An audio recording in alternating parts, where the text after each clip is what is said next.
Hello, my name is Adam Ferrari, the Chief Executive Officer of Phoenix Energy. I look forward to you joining us at our next investment. I'd be tempted to treat Proverbs as nice advice, a list of wise sayings, maybe even a little outdated. But what if I told you these teachings aren't just practical tips, but spiritual insights that have the power to transform the very foundation of your life? These Proverbs aren't here to just inspire you for a day. They're here to reshape your heart, to bring you into alignment with God's eternal truth, and to equip you to handle life's hardest challenges with strength and grace. If I were you, I'd put down every motivational video or self-help podcast and start each morning with this wisdom. Words that not only encourage you, but draw you closer to God Himself, the true source of all understanding. We're going to dive into each topic so you can come back and dig deeper as you let these teachings sink into your soul. And by the end of this journey, you'll see the world differently. You'll understand life through the lens of God's wisdom. So if you're ready to unlock the full potential of your faith, grab a pen, settle in, and prepare for a journey that will challenge you, inspire you, and, if you let it, change your life. If this video brings you value, share it with others, because the wisdom in Proverbs isn't just for you. It's a gift to be passed on, a light in a dark world, calling us all back to the truth and strength found only in God. Let's uncover Proverbs together, here on Deep Bible Stories, where wisdom isn't just ancient, it's alive and waiting for us. What exactly is the book of Proverbs? Many people see it as a list of wise sayings, practical tips, or a set of good ideas for life. But Proverbs is so much more. This isn't just an ancient text full of life hacks or moral guidelines. The book of Proverbs is a divinely inspired manual for living a life rooted in truth, honor, and humility. It's not meant to sit on a shelf collecting dust. Proverbs is alive, calling us to understand life in a way that is deeper, truer, and more connected to God's heart. Let's go back to the beginning. Tradition holds that much of Proverbs was written by King Solomon, a man known for his God-given wisdom. Solomon didn't ask for wealth, fame, or power. He asked God for wisdom to lead and understand his people. And because Solomon's request pleased God, he was granted a wisdom unmatched by any other. Proverbs, then, is a glimpse into that wisdom, a collection of insights from a man gifted with divine understanding. But Proverbs isn't just about Solomon. It's about the Spirit of God moving through these words, offering insight and guidance that speak directly to our souls. Each proverb is a condensed lesson, a single line that can pierce through to the heart. They're like seeds, small but packed with the potential to transform us from the inside out if we let them take root. Imagine a book that isn't limited to time or culture. A book that was relevant thousands of years ago and is still uncannily relevant today. Proverbs tackles the issues that never change. How to live with integrity, how to choose friends wisely, how to guard our hearts, how to handle money, relationships, anger, pride, and so much more. It covers everything we struggle with, but it goes beyond simple solutions. Proverbs shows us how to walk in God's ways, to live with divine perspective, and to navigate life with His wisdom guiding us. At its core, Proverbs is an invitation to wisdom, but it's not just any wisdom. It's the wisdom that begins with the fear of the Lord. This book is here to guide us not only in what we do, but in who we are becoming. It's like a mirror, reflecting our actions, our motives, and our desires back to us, challenging us to live lives that are in alignment with God's character. So, as we dive into the teachings of Proverbs, remember, this isn't just a book of advice. It's a blueprint for a life that's rooted in eternal truths, meant to grow us into people who reflect the goodness, strength, and love of our Creator. What does it mean to be wise? To walk through life with understanding, purpose, and clarity. Proverbs tells us that all true wisdom begins with something that sounds unusual: the fear of the Lord. Proverbs 1:7 says, "The fear of the Lord is the beginning of knowledge, but fools despise wisdom and instruction."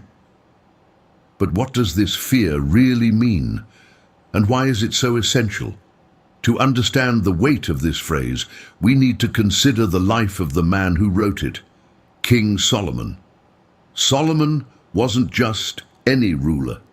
He was the son of David, chosen by God to lead Israel, but he didn't start his reign by amassing power or wealth.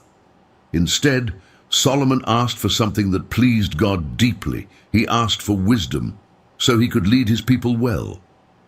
In 1 Kings 3:9, Solomon prays, "Give your servant a discerning heart to govern your people and to distinguish between right and wrong." And God granted Solomon wisdom, unlike anyone before or after him. Solomon was given divine insight that went beyond human understanding. His wisdom became famous, drawing leaders from nations far and wide to seek his counsel. And yet, with all his knowledge, Solomon's writings continually emphasize that true wisdom begins not with intelligence or experience, but with a reverent fear of the Lord. This fear isn't terror. It's an awe that overwhelms the soul. It's the awareness that we stand before a holy, all-powerful Creator who knows the depths of the universe, who sees every hidden motive, and who governs with perfect justice.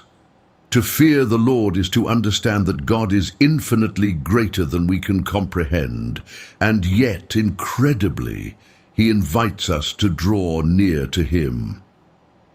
The book of Ecclesiastes, another of Solomon's writings, reveals the inner struggles Solomon faced even as he pursued wisdom. Ecclesiastes shows a man who sought pleasure, success, and knowledge, only to conclude that without God, it was all meaningless.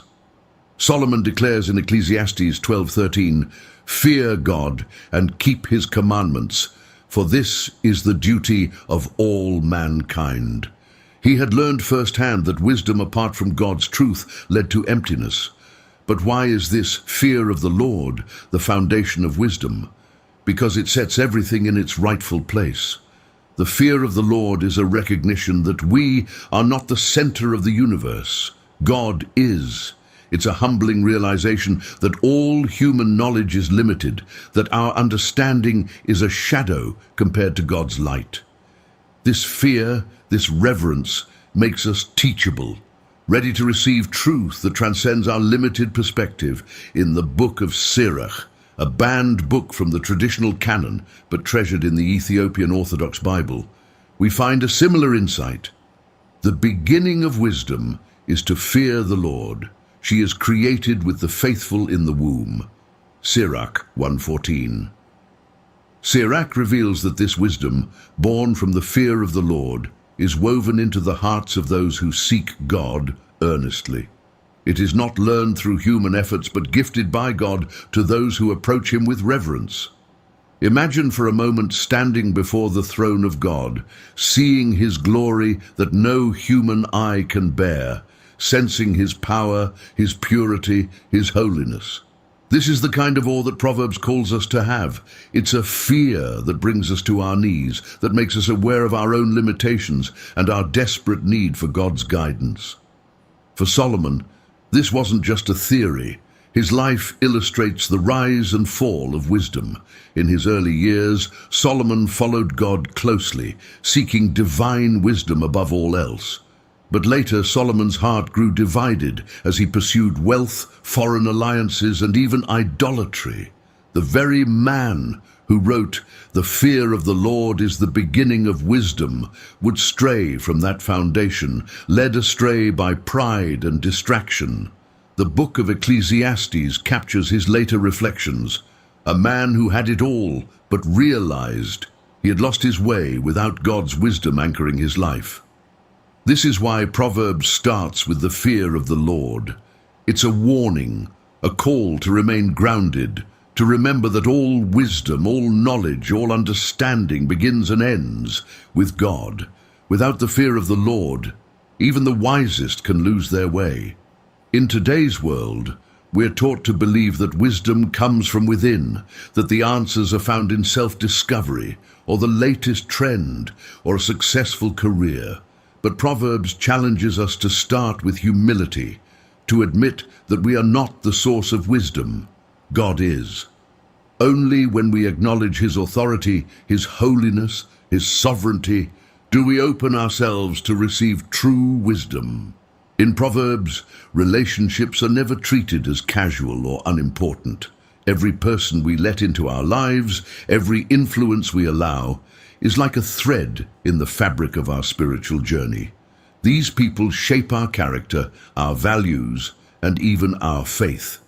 Proverbs speaks to this with an urgency, making it clear that the people we choose to walk with can lead us either toward life or toward destruction. Let's look at Proverbs 13:20, which says, "Walk with the wise and become wise, for a companion of fools suffers harm." Picture Solomon surrounded by advisors, military leaders, servants, and foreign envoys.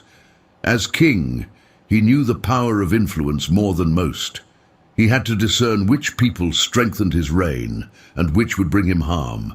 In those early years, he sought out wise counsel, surrounding himself with people who reinforced his desire to honor God. But over time, Solomon's relationships would change. In his later years, Solomon drifted. He surrounded himself with people who led him to compromise his faith.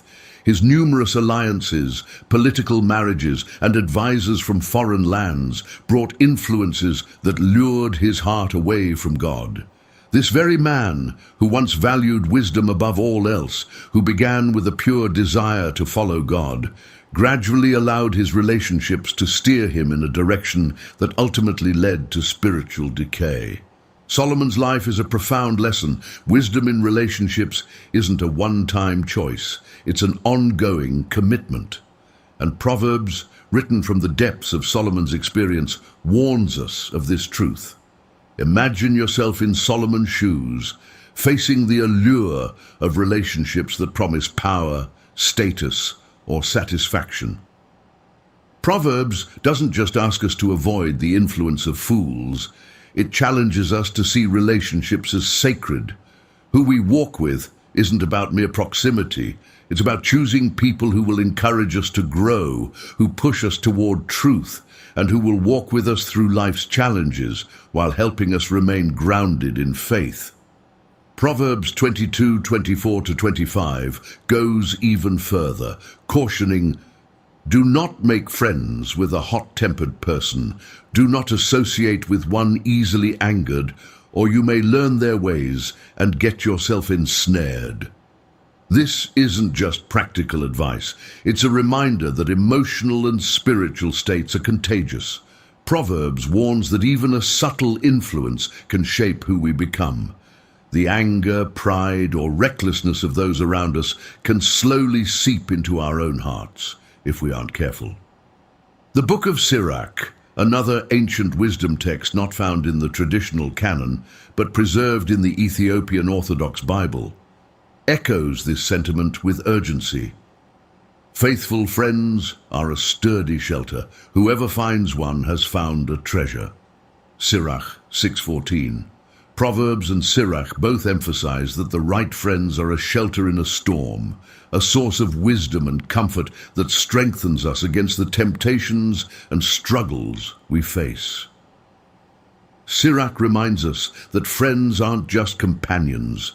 They're our shelter, a place of spiritual refuge in a chaotic world. The people we choose to let into our inner circle influence our thoughts, our habits, and even our future. We live in a world where relationships are often treated as disposable, where people come and go, and where the meaning of friendship has often been reduced to a connection on social media.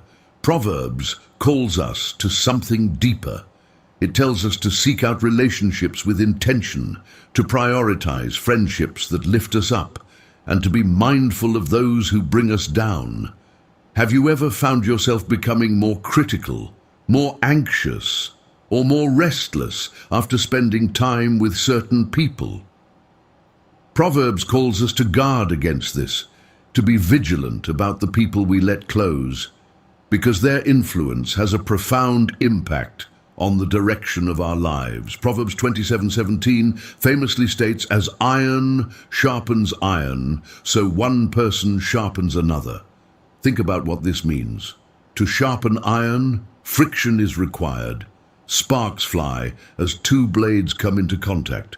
A true friend, someone worth keeping close, isn't necessarily someone who always agrees with us. A godly friend is someone willing to challenge us, to call out our blind spots, to tell us the truth even when it's uncomfortable. Real friendships, the kind Proverbs speaks of, aren't about flattery or convenience.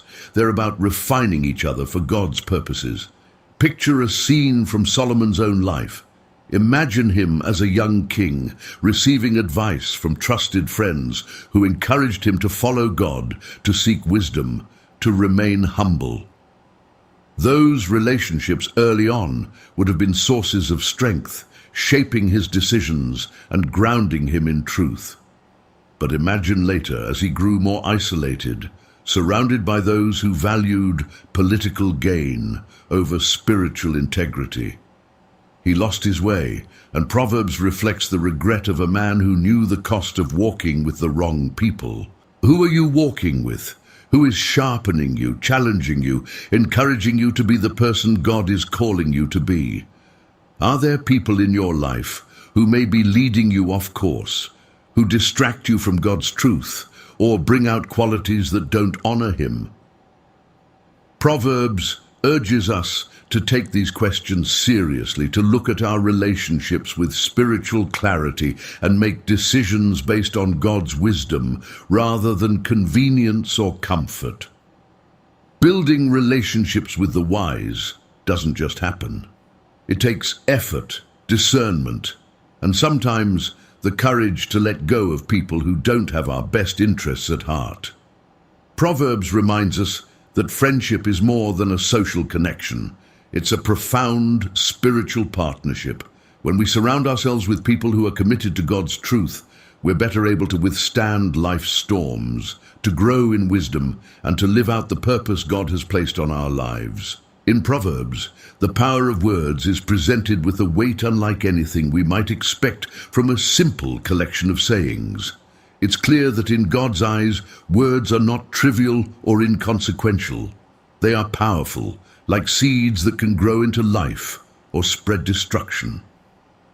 Proverbs 18:21 tells us, "The tongue has the power of life and death, and those who love it will eat its fruit." Solomon, the king known for his wisdom, understood that words could build up a kingdom or tear it down.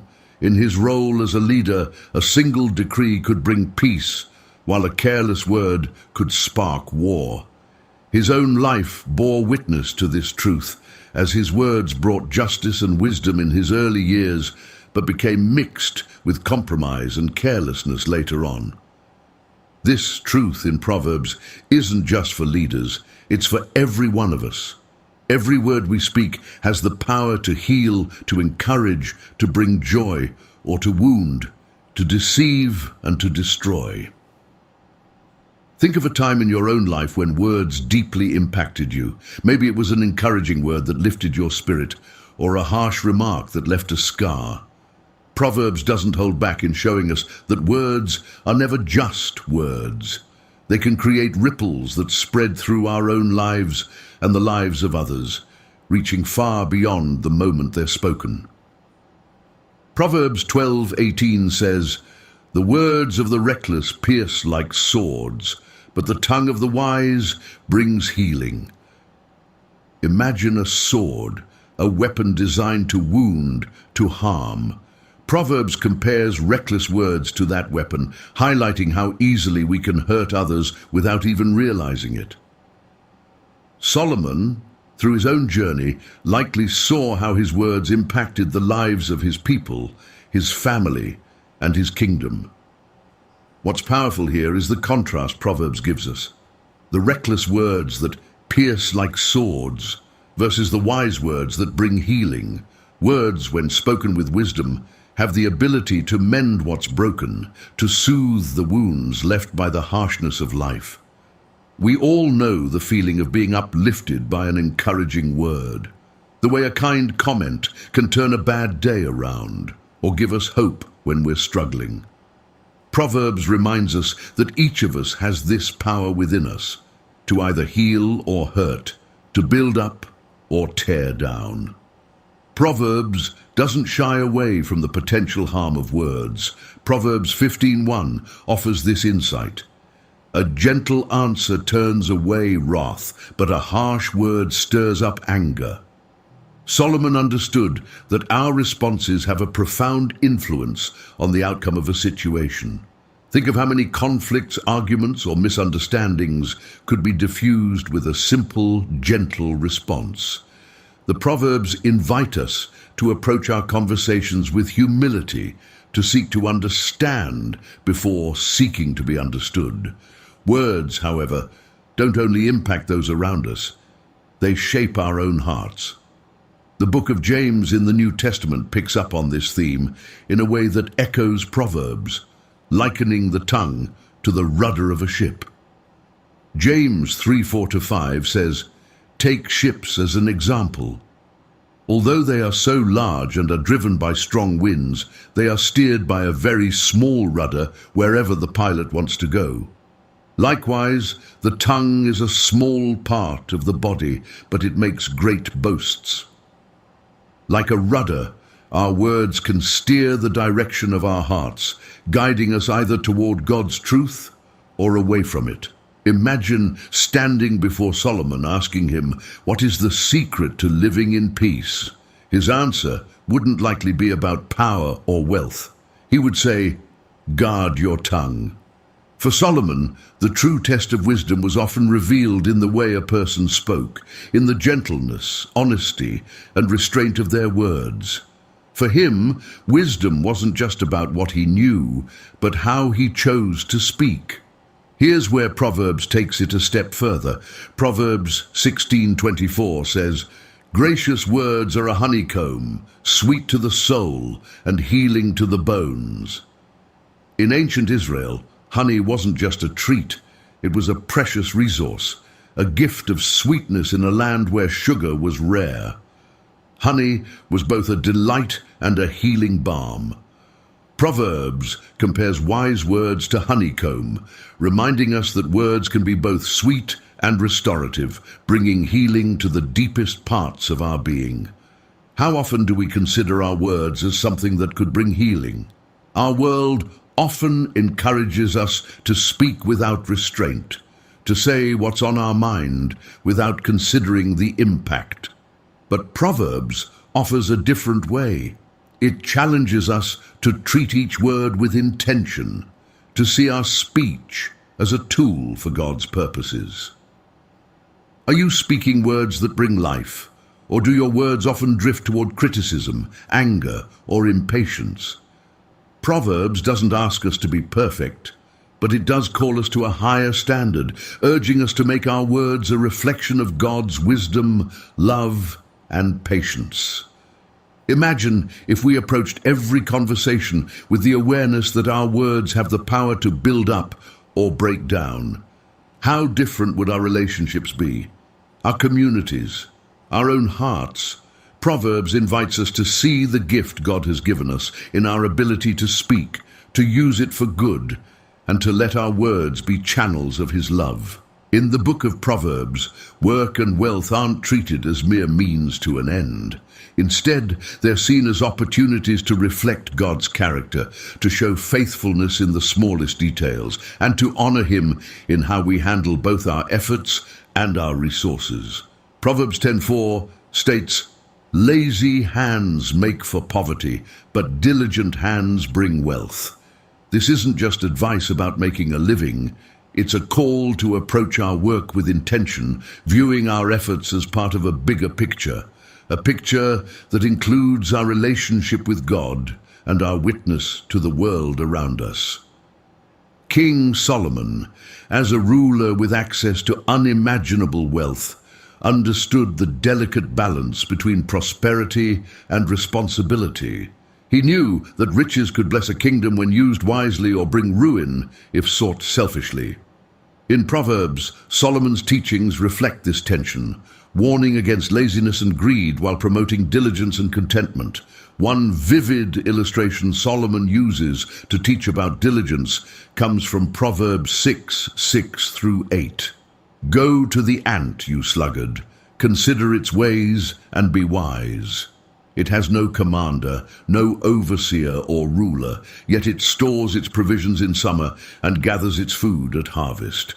Imagine that, Solomon, one of the wealthiest men in history, pointing to a tiny ant to demonstrate a powerful principle of wisdom. The ant, though small, embodies the virtues of self-discipline, preparation, and foresight. It doesn't work only when watched, nor does it labor for immediate gratification. Instead, the ant diligently stores and gathers, working toward a future need with steady, quiet effort. Proverbs challenges us to consider our own approach to work and finances in the same way. Do we work only for short-term gains, for what will satisfy our desires now, or are we like the ant, diligent and disciplined, working with integrity even when no one is watching? Solomon understood that work done faithfully, no matter how mundane, reflects a heart that honors God. In Proverbs 22:7, Solomon issues a sober warning. "The rich rule over the poor, and the borrower is slave to the lender." This verse is more than a caution against debt. It's a reminder that money can become a trap if not handled with care. Proverbs doesn't condemn wealth itself, but warns that without wisdom, it can easily lead to bondage. A life built on borrowing and spending beyond one's means can quickly spiral into a form of enslavement, a dependency on the lender rather than on God. In today's culture, debt is often marketed as a way to achieve dreams instantly. A new car, a bigger home, a luxurious vacation, all just a loan away. But Proverbs urges us to view wealth differently. Financial freedom, according to Proverbs, isn't about having everything we want.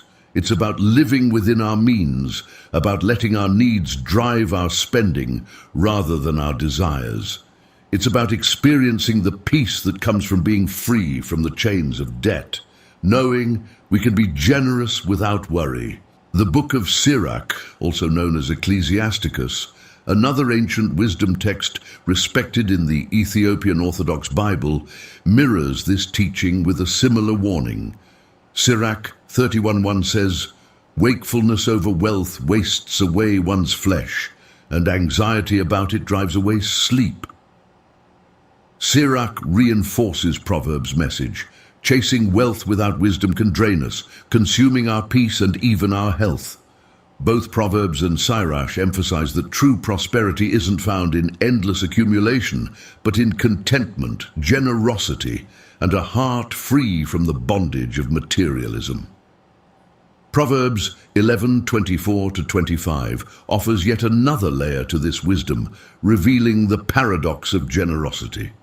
One person gives freely, yet gains even more. Another withholds unduly, but comes to poverty. A generous person will prosper. Whoever refreshes others will be refreshed. This may seem counterintuitive in a world that encourages us to hold tightly to what we have, but Proverbs presents giving as a divine principle. Those who give generously are themselves enriched, not necessarily in material wealth, but in joy, peace, and spiritual blessings that far surpass the value of money.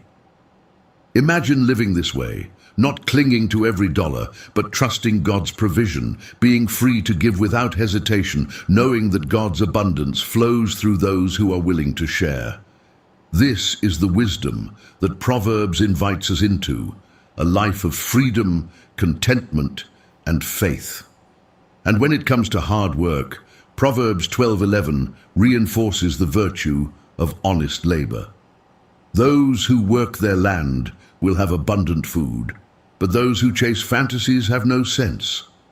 Solomon understood the lure of get-rich-quick schemes, the idea that shortcuts could lead to instant wealth. But Proverbs warns that integrity in work and consistency in effort yield true, lasting reward. Honest labor, whether in our careers, our homes, or our ministries, bears fruit over time, while shortcuts often lead to disappointment or even ruin. Are you working and managing your finances in a way that honors God's wisdom?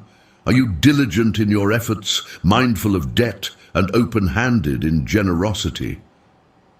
Proverbs calls us to evaluate our work and resources not as things we own, but as gifts entrusted to us by God.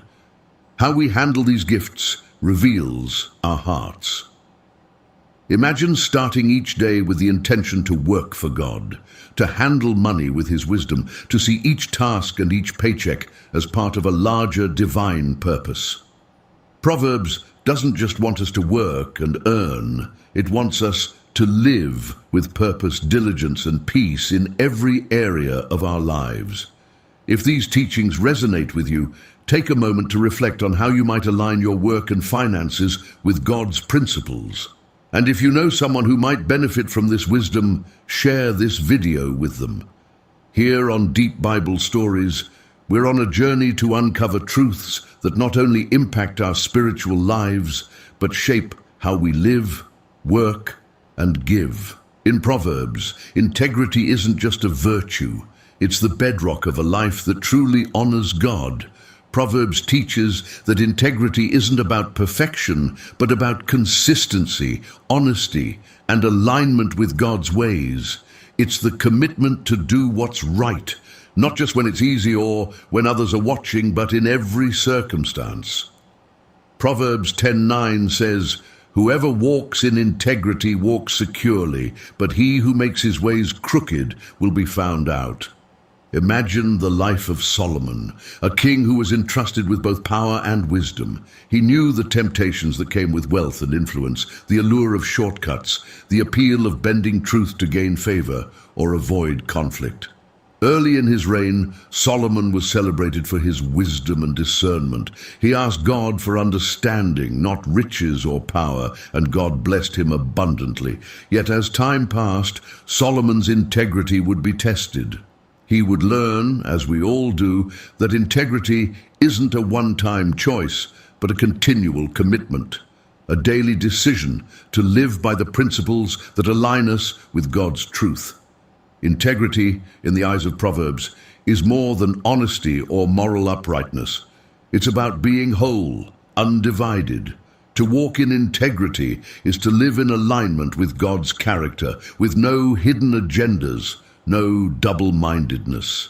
It's the quiet strength of knowing that our actions, words, and thoughts are all guided by a commitment to truth, justice, and compassion. Proverbs 11:3 adds to this by saying, "The integrity of the upright guides them, but the unfaithful are destroyed by their duplicity." In a world where deception, manipulation, and moral compromises are often rewarded, Proverbs calls us to a higher standard. It tells us that integrity acts like a compass, guiding us through the challenges, the temptations, and the uncertainties of life. When we walk in integrity, we're not swayed by the latest trend or temptation. Instead, we're grounded, our path is clear, and our conscience is at peace. The book of Sirach offers a similar perspective, emphasizing the value of integrity and the blessings of a righteous heart. Sirach 4:10 warns, "Do not let your integrity or loyalty be compromised, even if it seems to bring suffering." Like Proverbs, Sirach reminds us that integrity sometimes comes at a cost. Standing firm in truth might not always bring immediate rewards. In fact, it might bring criticism, misunderstanding, or even hardship. But Proverbs assures us that this cost is worth it. Whoever walks in integrity walks securely. There's a security, a peace that comes from knowing we are in alignment with God, that our lives are a reflection of His character, even when the world doesn't understand or agree. Imagine yourself in a difficult situation where the truth is hard to tell, where honesty could cost you something precious, a relationship, a job opportunity, or the approval of those you respect. Proverbs speaks to that moment, urging us to choose the path of integrity over convenience, to trust that God honors those who honor Him, even when it seems costly. Proverbs 27 says, "The righteous who walks in his integrity, blessed are his children after him." This verse touches on something profound, the legacy of integrity. Integrity doesn't just affect our lives, it shapes the lives of those who come after us. Children, friends, family members, all are impacted by the example we set. When we walk in integrity, we're creating a legacy that blesses others, a path they can follow with confidence. Imagine the blessing of passing down not just material wealth, but a legacy of character, a reputation for honesty, a name associated with kindness and faithfulness. Proverbs also makes it clear that integrity isn't just a safeguard for ourselves. It's a light that shines in the darkness of a broken world. Proverbs 4:18 beautifully captures this. "The path of the righteous is like the morning sun, shining ever brighter till the full light of day." When we live with integrity, our lives are a beacon of hope, a testimony that it is possible to walk uprightly in a world filled with corruption and deceit. People around us see this light, they're drawn to it, inspired by it, and sometimes even changed by it. In today's culture, integrity can feel like a lonely road. We're often pressured to bend the truth, to take shortcuts, to follow the crowd, even when it goes against our convictions. But Proverbs calls us to something greater. It promises that those who walk in integrity walk with a confidence that no worldly approval can offer. They walk with the assurance that their steps are ordered by God, that He sees their faithfulness, and that He rewards those who honor His truth. Let's think for a moment about what it would look like to live with this kind of integrity in every area of our lives. Imagine relationships built on honesty, workplaces where people respect one another's word, communities that value truth over convenience. Integrity is more than a personal virtue. It's a transformative force, one that has the power to reshape our families, our communities, and even our world. Proverbs 28:6 reinforces this by saying, "Better is a poor man who walks in his integrity than a rich man who is crooked in his ways." This verse speaks directly to a timeless temptation, the desire to compromise for the sake of gain, to sacrifice character in pursuit of wealth, success, or status. Proverbs teaches us that true wealth isn't measured by our bank accounts or social status, but by the depth of our character. A life lived in integrity is one of the greatest treasures we can possess, and it's a treasure that doesn't fade or lose its value. Are you walking in integrity? Are there areas in your life where compromise has crept in, where convenience has taken the place of conviction?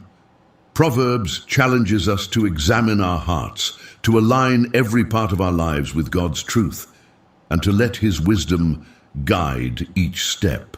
The book of Proverbs often points to a paradox that feels almost countercultural. True greatness is found in humility. Over and over, Proverbs warns that while the world exalts pride and self-confidence, it is humility that brings us closer to God.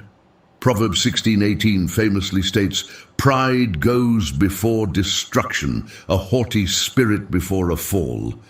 This isn't just a moral lesson, it's a spiritual law woven into the fabric of life, warning us that pride isn't just a character flaw, it's a force that leads to downfall. King Solomon, despite all his wisdom, was not immune to the dangers of pride. He began his reign with a humble request for wisdom, seeking God's guidance above all else. But as his fame, wealth, and power grew, Solomon's humility began to erode. His story serves as a powerful reminder that pride often starts small, creeping into our hearts almost unnoticed. It can take the form of self-reliance, the desire to be seen as superior, or the subtle belief that we are above the rules. Imagine Solomon's life. He built a glorious kingdom, amassed wealth that would make him the richest man of his time, and ruled with authority that was unmatched. Yet his heart gradually shifted. The very king who once declared the fear of the Lord as the beginning of wisdom would later make decisions that led to his kingdom's fragmentation. Solomon's life illustrates that pride is not only dangerous, but deceptive. It can thrive under the surface, wrapped in success, achievement, and even good intentions, until it eventually leads us away from God. Proverbs 11:2 adds, "When pride comes, then comes disgrace, but with humility comes wisdom." To the world, pride can appear strong, confident, even admirable. But in God's eyes, pride is dangerous because it blinds us to our need for Him. Pride creates a barrier between us and the wisdom God offers. Proverbs tells us that humility, on the other hand, opens the door to true understanding. To be humble is to recognize that we don't have all the answers, that our strength is limited, and that our lives are secure only in God's hands. Humility is the foundation of wisdom because it keeps us teachable. Proverbs 3:34 echoes this truth, saying, "He mocks proud mockers, but shows favor to the humble and oppressed." The humble are those who remain open to correction, who are willing to learn, and who acknowledge their dependency on God. This is why Proverbs speaks so highly of humility. It brings us into alignment with God's heart, allowing us to see ourselves and the world as He does.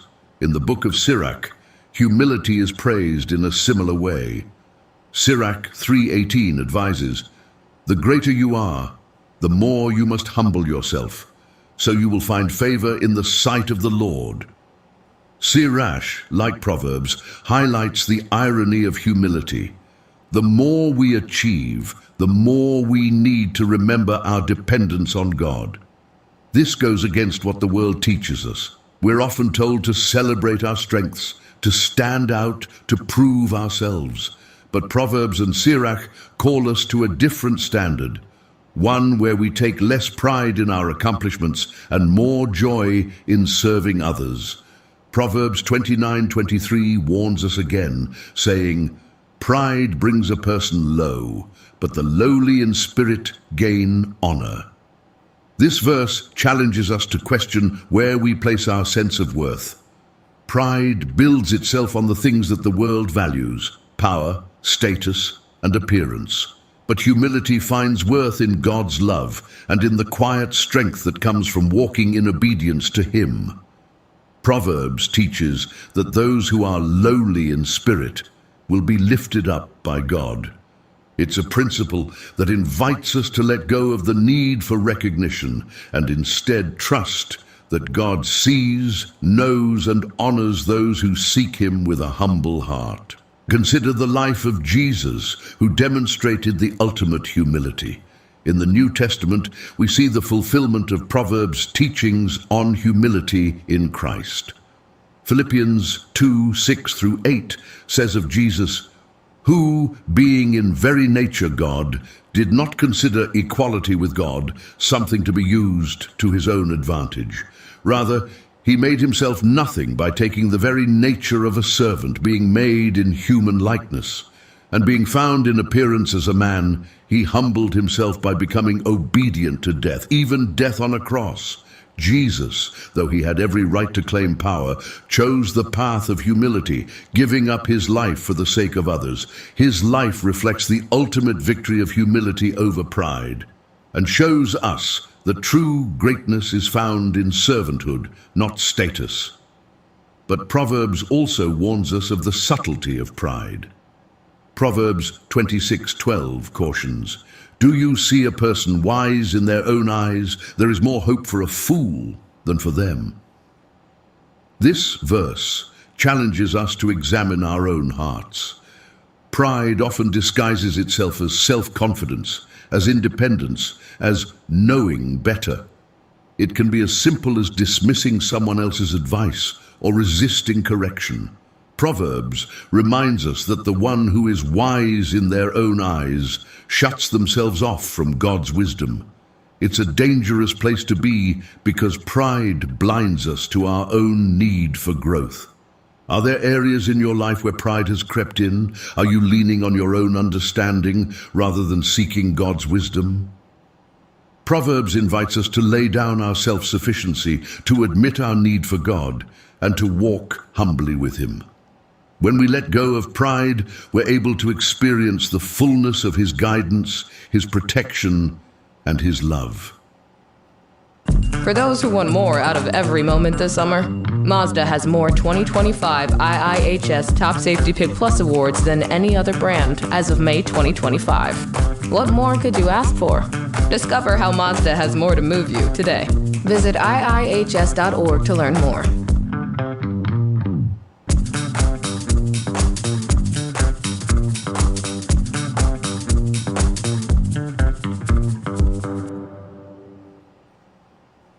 Imagine what it would look like to live this way, free from the need to prove yourself, willing to take correction, open to learning from others. Humility isn't about thinking less of ourselves, it's about thinking of ourselves less. It's about recognizing that our lives are not our own, that every gift, every talent, and every opportunity is from God, meant to glorify Him and serve others. In the book of Proverbs, one of the most profound themes is the call to trust God fully and abandon self-reliance. In a world where independence and self-sufficiency are celebrated, Proverbs turns this idea on its head, declaring that the path to true peace, guidance, and security isn't found in relying on ourselves, but in surrendering to God. Proverbs 3:5-6 captures this beautifully. Trust in the Lord with all your heart, and lean not on your own understanding. In all your ways, acknowledge Him, and He will make your paths straight. Imagine the weight of those words. Trust in the Lord with all your heart. This isn't a partial trust or something to lean on only in hard times. It's a call to place every fear, every hope, and every decision in God's hands, to trust Him with every fiber of our being. Solomon, with all his wisdom and understanding, knew the limitations of human knowledge. Despite his unparalleled insights, he saw that even the wisest person falls short of understanding the fullness of God's plan. This is why he implores us to trust not in ourselves, but in God, whose wisdom surpasses all. Self-reliance is an enticing path. It offers control, a sense of security, and the promise that we can determine our own destiny. But Proverbs warns that leaning on our own understanding ultimately leads us into troubled waters. Proverbs 28:26 declares, "Those who trust in themselves are fools, but those who walk in wisdom are kept safe." This isn't an insult. It's a stark reminder that our knowledge, as vast as it may seem, is limited. We can't see the full picture or anticipate the consequences of every decision. To rely solely on ourselves is to build our lives on a foundation that cannot withstand life's storms. Imagine yourself standing at the edge of a dense forest, trying to find your way through without a map. You might navigate some parts on your own, but eventually you'll reach places where your own sense of direction isn't enough. Proverbs tells us that God is that map, that guide who knows every twist and turn ahead. When we acknowledge him surrendering our plans and our paths, he directs us, not just randomly, but with purpose and precision. Proverbs 16:9 says, "In their hearts humans plan their course, but the Lord establishes their steps." This verse captures the mystery and beauty of God's guidance. We can make plans, set goals, and work toward them, but it is ultimately God who shapes our journey. Solomon reminds us that while we can dream and plan, there is a divine wisdom that surpasses our own, leading us even when we cannot see the way. But trusting God isn't passive. It requires an active surrender, a choice to lay down our pride and open our hearts to his direction. Proverbs 19:21 echoes this with remarkable clarity. Many are the plans in a person's heart, but it is the Lord's purpose that prevails. This isn't just about letting go of control. It's about embracing God's purpose over our own desires. We might have dreams or ideas that seem right to us, but God's wisdom sees beyond the present moment. He guides us not just toward what we want, but toward what will truly fulfill and transform us. The book of Job, another wisdom text, offers a perspective that resonates with Proverbs' call to trust. In Job 12:13 it says, "To God belong wisdom and power, counsel and understanding are his." Job's story is one of intense suffering and loss, yet throughout his journey he learns to surrender his understanding and place his trust in God's ultimate wisdom. Like Proverbs, Job reveals that trusting God doesn't mean understanding every detail. It means believing that God's wisdom and power are sufficient to carry us through every trial. When we surrender to God, Proverbs tells us we experience a peace that self-reliance can never offer. Proverbs 3:24 says, "When you lie down, you will not be afraid. When you lie down, your sleep will be sweet." This verse isn't just about physical rest. It's about a deep inner peace, a freedom from the anxieties that come from trying to control everything ourselves. Trusting God brings rest to our souls, a sweet peace that soothes even in life's uncertainties. Are you truly trusting God with all your heart, or are there areas where you're leaning on your own understanding? Proverbs invites us to examine our lives and to bring every decision, every plan under God's wisdom. It's a call to abandon the illusion of control and to embrace a life guided by faith rather than fear. Imagine the freedom that comes from trusting God completely. Think of how many of life's worries would fade if we truly believe that God is directing our steps, that his plans are better than ours, and that he knows what we need even more than we do. Proverbs promises that when we place our trust in him, he makes our path straight. This doesn't mean our lives will be without challenges, but it means that every challenge, every trial, has purpose and direction. Proverbs 3:7-8 offers a final encouragement on this path of trust. "Do not be wise in your own eyes. Fear the Lord and shun evil. This will bring health to your body and nourishment to your bones." Trusting God isn't just a spiritual act, it impacts every part of our lives. When we release the burdens of self-reliance, we experience a lightness, a renewal that strengthens us physically, emotionally, and spiritually. It's a healing that flows from knowing we are in the hands of a God who loves us deeply and who works all things together for our good. The book of Proverbs doesn't shy away from the complexities of human emotion. Anger, in particular, is addressed repeatedly as both a powerful force and a potential stumbling block on the path to wisdom. Proverbs 16:32 says, "Better a patient person than a warrior, one with self-control than one who takes a city." Imagine that. Solomon, the great king, valued a person who could control their anger and emotions over a mighty warrior. Why? Because conquering one's own heart is far more difficult and, in the eyes of God, far more honorable than conquering anything in the external world. Anger is a natural human response, often sparked by frustration, betrayal, or injustice. But Proverbs reminds us that left unchecked, anger can lead to impulsive actions, harsh words, and broken relationships. Proverbs 29:11 warns, "Fools give full vent to their rage, but the wise bring calm in the end." This verse shows the distinction between wisdom and folly. A wise person doesn't let anger control them. They control it. While the world may see venting anger as a show of strength or a way to assert one's dominance, Proverbs sees it as foolishness, a sign that one is ruled by emotion rather than by wisdom. Consider Solomon's perspective as a leader who would have dealt with conflicts, betrayals, and challenges constantly. He knew the cost of letting anger take control. For a king, anger could lead to impulsive decisions that might harm not only individuals, but entire nations. For us, anger might not impact a kingdom, but it has the power to affect our families, our friendships, and our own spiritual health.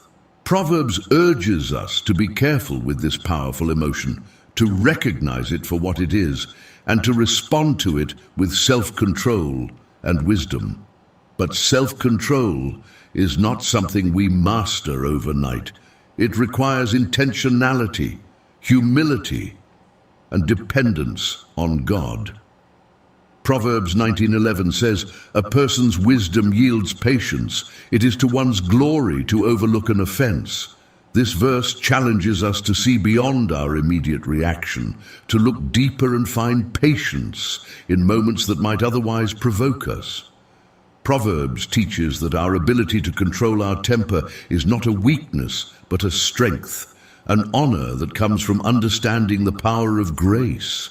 Self-control, as Proverbs describes it, is a reflection of God's own character. Think of how many times throughout the Bible God displays patience with humanity, showing mercy where judgment was deserved. Just as God is slow to anger and rich in mercy, He calls us to reflect this patience in our relationships. Proverbs teaches that when we practice self-control, we're not just managing an emotion, we're participating in God's nature, choosing love over wrath, understanding over reaction. Yet Proverbs is clear that anger isn't inherently wrong. Proverbs 14:29 offers this insight. Warning, don't believe the AI trading hype until you watch this entire video. Hi, I'm Lane Mendelson. I'm the president of Vantage Point AI, the leading market forecasting software that's helped over 35,000 traders find life-changing trading opportunities just like these. I've been featured on news networks such as Fox Business, Yahoo Finance, and even at the NASDAQ.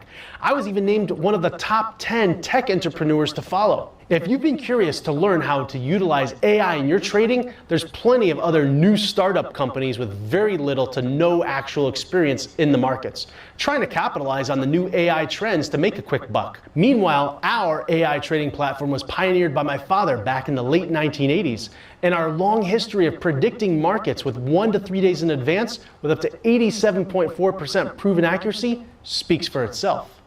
You see, so many of these software companies and YouTube influencers want to cherry pick a few big winning trades. It's easy to draw lines on old charts and show where you could have or would have or should have to earn results, right? But it's a whole different ball game when you're able to actually predict market movements 1 to 3 days in advance with proven accuracy.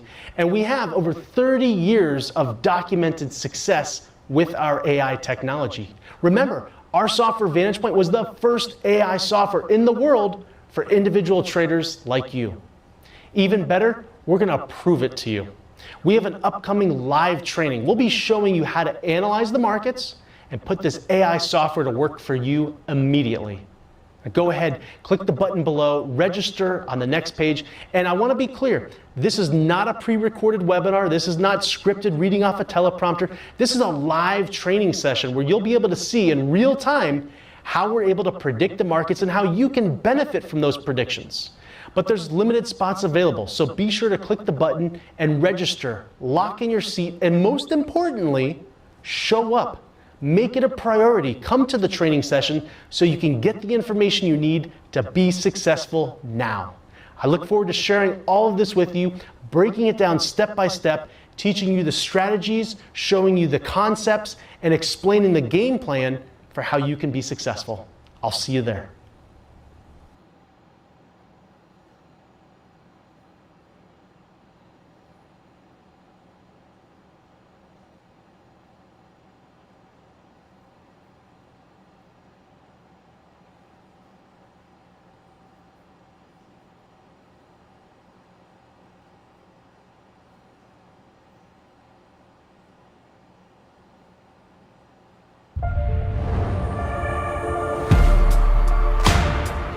I look different. I play different. Boxing's the wild west of sport. This isn't a normal world. Winning doesn't happen by accident. Winning becomes a lifestyle. Volleyball here is a state treasure. Representing Nebraska has meant everything to me. We were the greatest defense ever to play the game. We've given them an opportunity to dream.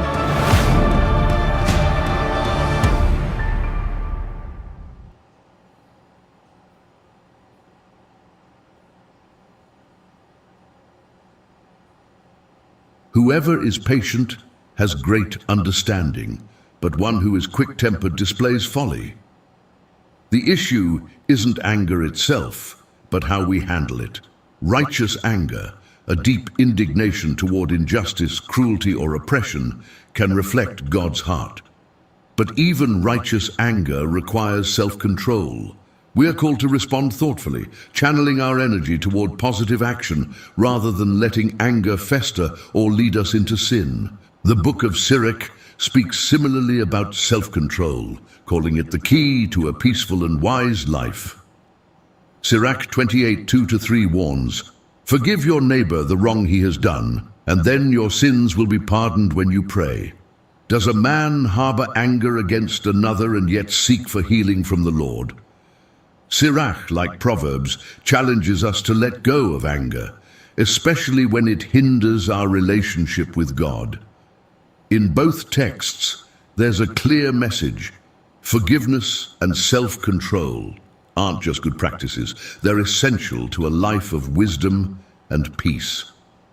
In today's world, the idea of self-control over anger feels almost countercultural. We live in an age where speaking your mind and getting even are often praised, where anger is sometimes seen as a badge of honor, a way to assert oneself. But Proverbs tells us that real strength isn't in unleashing our anger, but in holding it back.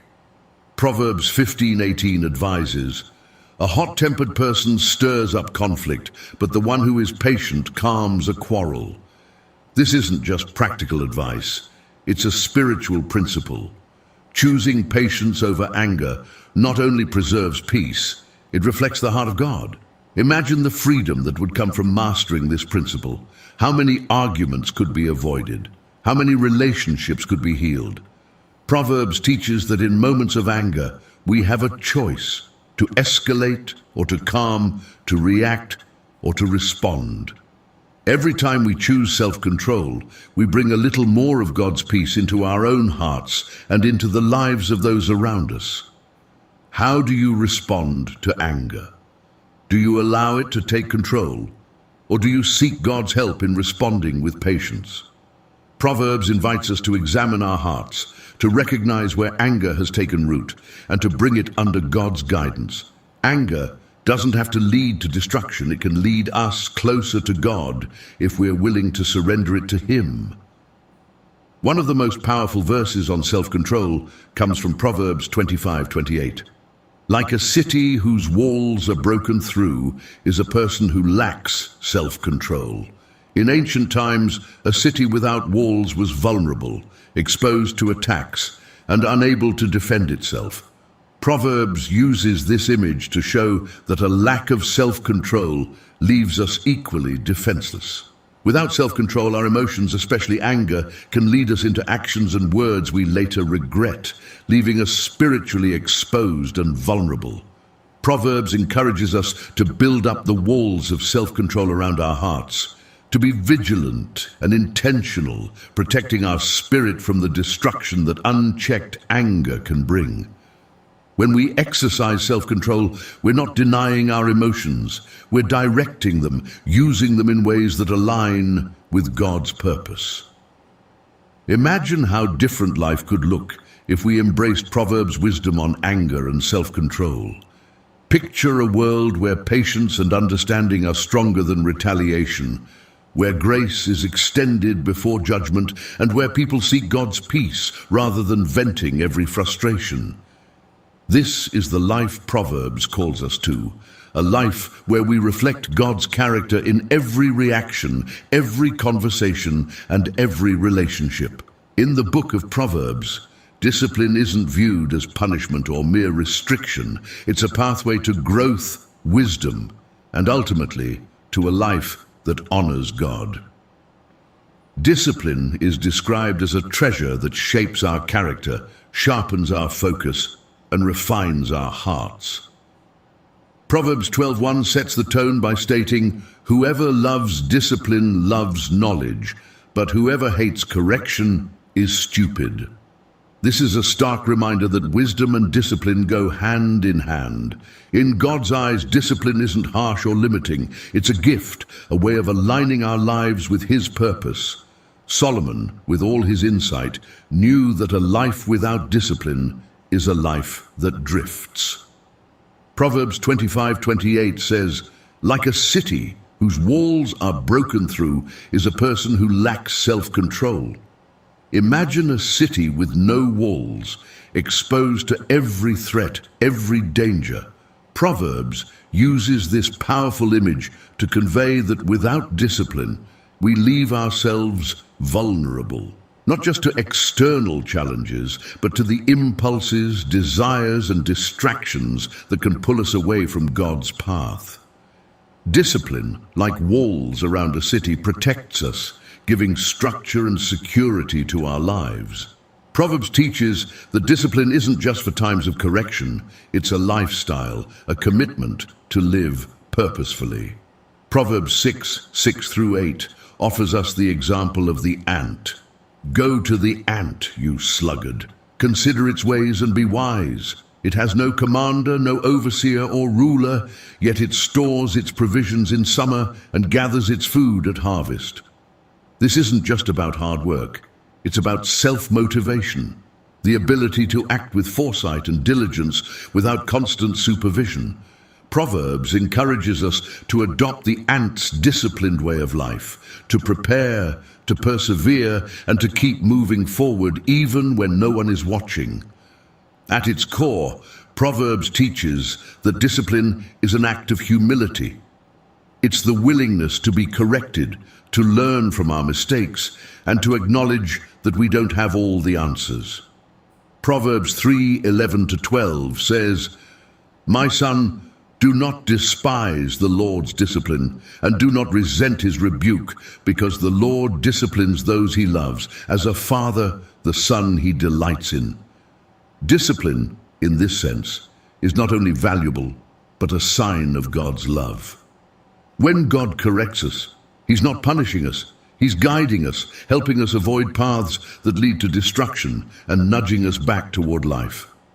This concept of loving correction and discipline can feel foreign in a world that values independence and freedom from accountability. But Proverbs challenges this view, showing us that discipline isn't about control, it's about freedom. Proverbs 13:18 warns, "Whoever disregards discipline comes to poverty and shame, but whoever heeds correction is honored." In God's kingdom, discipline is the key to honor and prosperity, a way of building a life that withstands both challenges and temptations. The person who embraces discipline isn't restricted. They're empowered to live with intention, focus, and resilience. The Book of Sirach also speaks to the value of discipline, particularly in character development. Sirach 18:14-15 says, God's mercy is shown to those who accept discipline and who are eager to obey his judgments. Just like Proverbs, Sirach emphasizes that God's correction is a gift. Accepting discipline is a way of embracing God's mercy, acknowledging that he knows what's best for us, even when it's uncomfortable or challenging. Proverbs also reminds us that discipline isn't just about what we avoid, but what we pursue. Proverbs 10:17 says, Whoever heeds discipline shows the way to life, but whoever ignores correction leads others astray. When we live disciplined lives, we're setting an example, a light for others to follow. Think about the impact of a disciplined life in your family, workplace, or community. Discipline isn't just personal, it's communal. By embracing it, we're creating a ripple effect, inspiring those around us to seek God's wisdom, to value correction, and to pursue integrity. In our culture, discipline is often associated with self-denial or hardship, but Proverbs offers a different perspective. Discipline is a way to joy, a path that leads to rewards. Proverbs 15:32-33 declares, Those who disregard discipline despise themselves, but the one who heeds correction gains understanding. Wisdom's instruction is to fear the Lord, and humility comes before honor.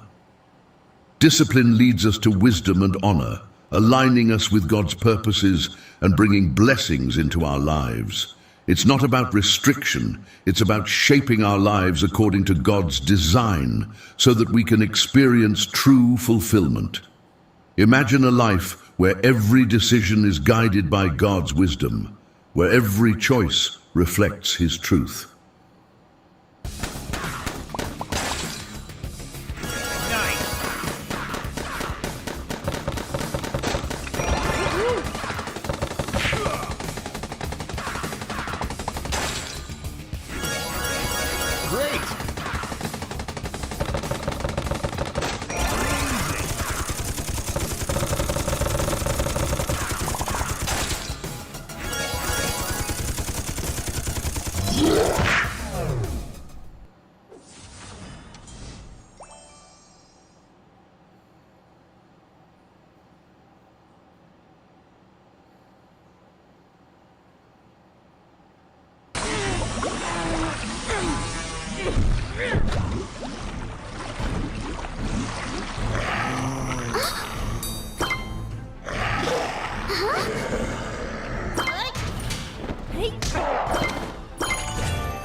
Proverbs teaches that discipline helps us achieve this life, not by controlling every detail, but by giving us the tools to choose wisely.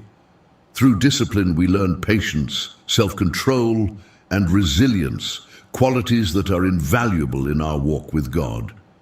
Discipline allows us to grow spiritually, transforming us from the inside out. How do you view discipline? Is it something you avoid? Something you see as a burden? Or can you see it as a gift from God, a way to grow closer to Him? Proverbs invites us to reframe our understanding of discipline, to see it as a pathway to wisdom, honor, and ultimately to a deeper relationship with our Creator. The book of Proverbs speaks powerfully about the family as a foundational unit, a place where love, wisdom, and character are cultivated and passed down from one generation to the next. Proverbs is filled with advice not only for parents, but for children, urging both to honor each other and to embrace the wisdom of God within their homes. In Proverbs, parenting is seen as one of the highest callings, a sacred duty to guide and shape young lives according to God's principles. One of the most well-known verses in Proverbs is Proverbs 22:6, which says, "Train up a child in the way he should go, and when he's old, he will not depart from it." This isn't just a proverb, it's a promise. Proverbs acknowledges that the foundation we build in our children's lives will shape their paths, influencing the choices they make long after they leave our homes. But what does it mean to train up a child? It's more than just teaching right from wrong. It's about guiding children to know God personally, instilling a deep love and respect for His word, and modeling a life that seeks His wisdom daily. Imagine Solomon, the author of many proverbs, passing down this wisdom to his own children, sharing the insights he learned through both success and failure. He knew that wisdom doesn't come from mere instruction, but from example. Proverbs reminds us that as parents, our lives speak as loudly as our words.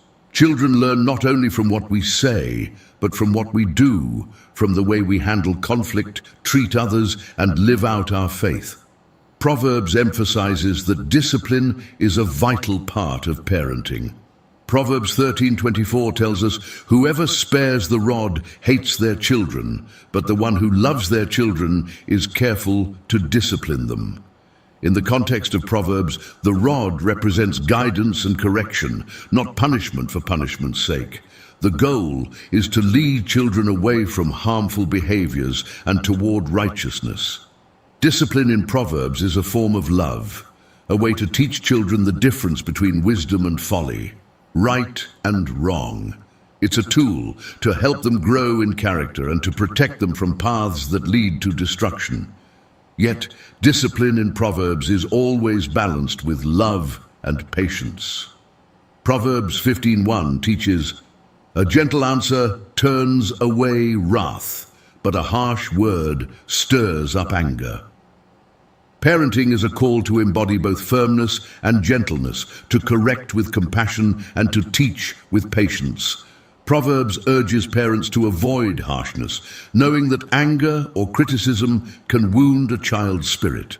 Instead, parents are encouraged to model patience and understanding, to create an environment where children feel secure in both love and guidance. The Book of Sirach offers a similar view, highlighting the responsibility parents have in shaping their children's lives. Sirach 31:2 says, "Whoever loves their son will discipline him often, so that he may rejoice in him in the end." This echoes Proverbs' teaching, emphasizing that discipline is an act of love, not control. Just as Proverbs warns against harshness, Sirach reminds us that true discipline is rooted in love and directed toward a child's future joy and fulfillment.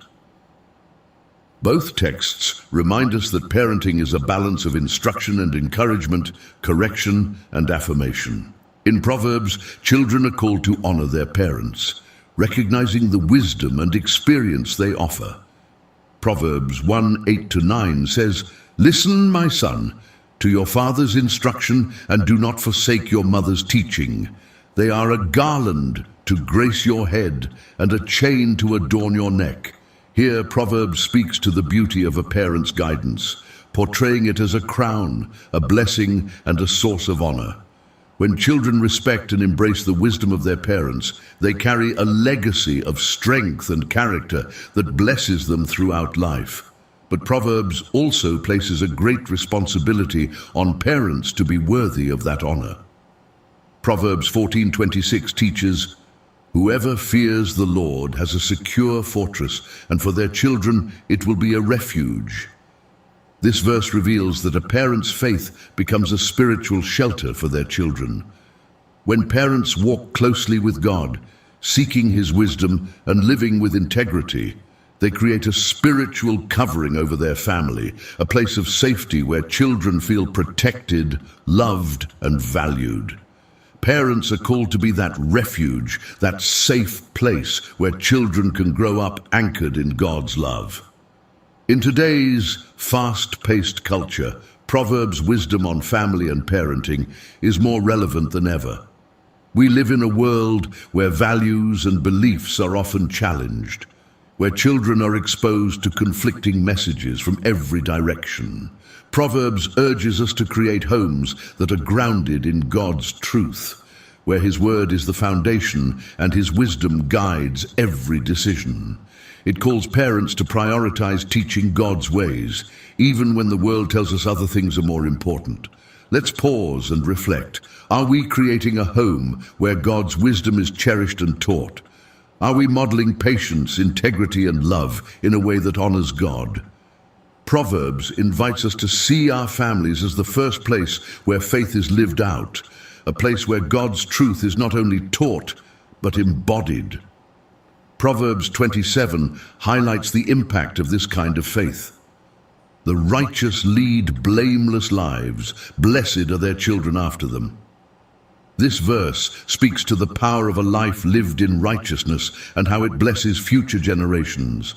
When parents choose to live in alignment with God's ways, their children reap the benefits, growing up with a model of integrity, love, and faithfulness. It's a legacy that goes beyond material wealth, creating a spiritual inheritance that shapes their lives for years to come. Imagine what it would look like if every family embraced this wisdom. If homes were places where God's love was taught, where discipline was balanced with compassion, and where children felt valued and protected. Proverbs tells us that this kind of family environment doesn't just benefit the individual household, it impacts communities, generations, and ultimately, the world. In Proverbs, Solomon doesn't shy away from addressing one of the most challenging aspects of human life, sexual purity and the lure of temptation. Proverbs speaks directly to the heart of these issues, urging readers to be vigilant, to exercise self-control, and to remember that our bodies and hearts are sacred, meant to honor God. Proverbs 5:3-5 warns, "For the lips of the adulterous woman drip honey, and her speech is smoother than oil, but in the end she is bitter as gall, sharp as a double-edged sword. Her feet go down to death, her steps lead straight to the grave." Imagine Solomon's perspective as he wrote these words. A king surrounded by power, wealth, and temptation, he would have known firsthand the dangers of allowing desire to cloud judgment. In Proverbs, Solomon likens temptation to a path that seems inviting, but ultimately leads to ruin. The sweetness of forbidden attraction is momentary, but its consequences can last a lifetime, leading not only to personal heartache, but to broken relationships, damaged reputations, and even spiritual isolation. Proverbs urges us to look beyond the allure of temptation and see it for what it truly is, a trap that harms not only us, but those we love. Proverbs 6:27-29 uses powerful imagery to convey this. Can a man scoop fire into his lap without his clothes being burned? Can a man walk on hot coals without his feet being scorched? So is he who sleeps with another man's wife. No one who touches her will go unpunished. With Verizon Home Device Protect, when coffee meets keyboard, we cover it. When an alley-oop becomes an alley-oops. This vivid imagery serves as a reminder that indulging in sexual sin carries consequences, both visible and unseen. Just as fire leaves burns, succumbing to temptation scars the heart and soul. Proverbs doesn't only address the dangers of temptation, it offers practical wisdom for resisting it. Proverbs 4:23 instructs, above all else, guard your heart, for everything you do flows from it. This verse holds a powerful truth. The battle for purity begins in the heart. The mind and soul are gateways to our actions. And Proverbs teaches that by guarding what we allow into our hearts, our thoughts, desires, and intentions, we can avoid falling into the snares of temptation. Proverbs calls us to a vigilant life, one where we actively protect our hearts from influences that lead us away from God's will. Solomon, aware of the weakness of human nature, urges his readers to exercise wisdom and discernment in their relationships. Proverbs 7 tells the story of a young man led astray by temptation, following the path of a seductress who promises pleasure but ultimately leads him toward destruction. Proverbs 7:22-23 describes it vividly. All at once he followed her like an ox going to the slaughter, like a deer stepping into a noose till an arrow pierces his liver, like a bird darting into a snare, little knowing it will cost him his life. This warning isn't just about physical relationships. It's a cautionary tale about the power of unchecked desire and the need for boundaries. The book of Sirach echoes Proverbs' warnings on temptation and purity. Sirach 9:3-4 advises, do not gaze at a virgin, lest you be ensnared by her beauty. Do not give your soul to prostitutes, lest you destroy your inheritance.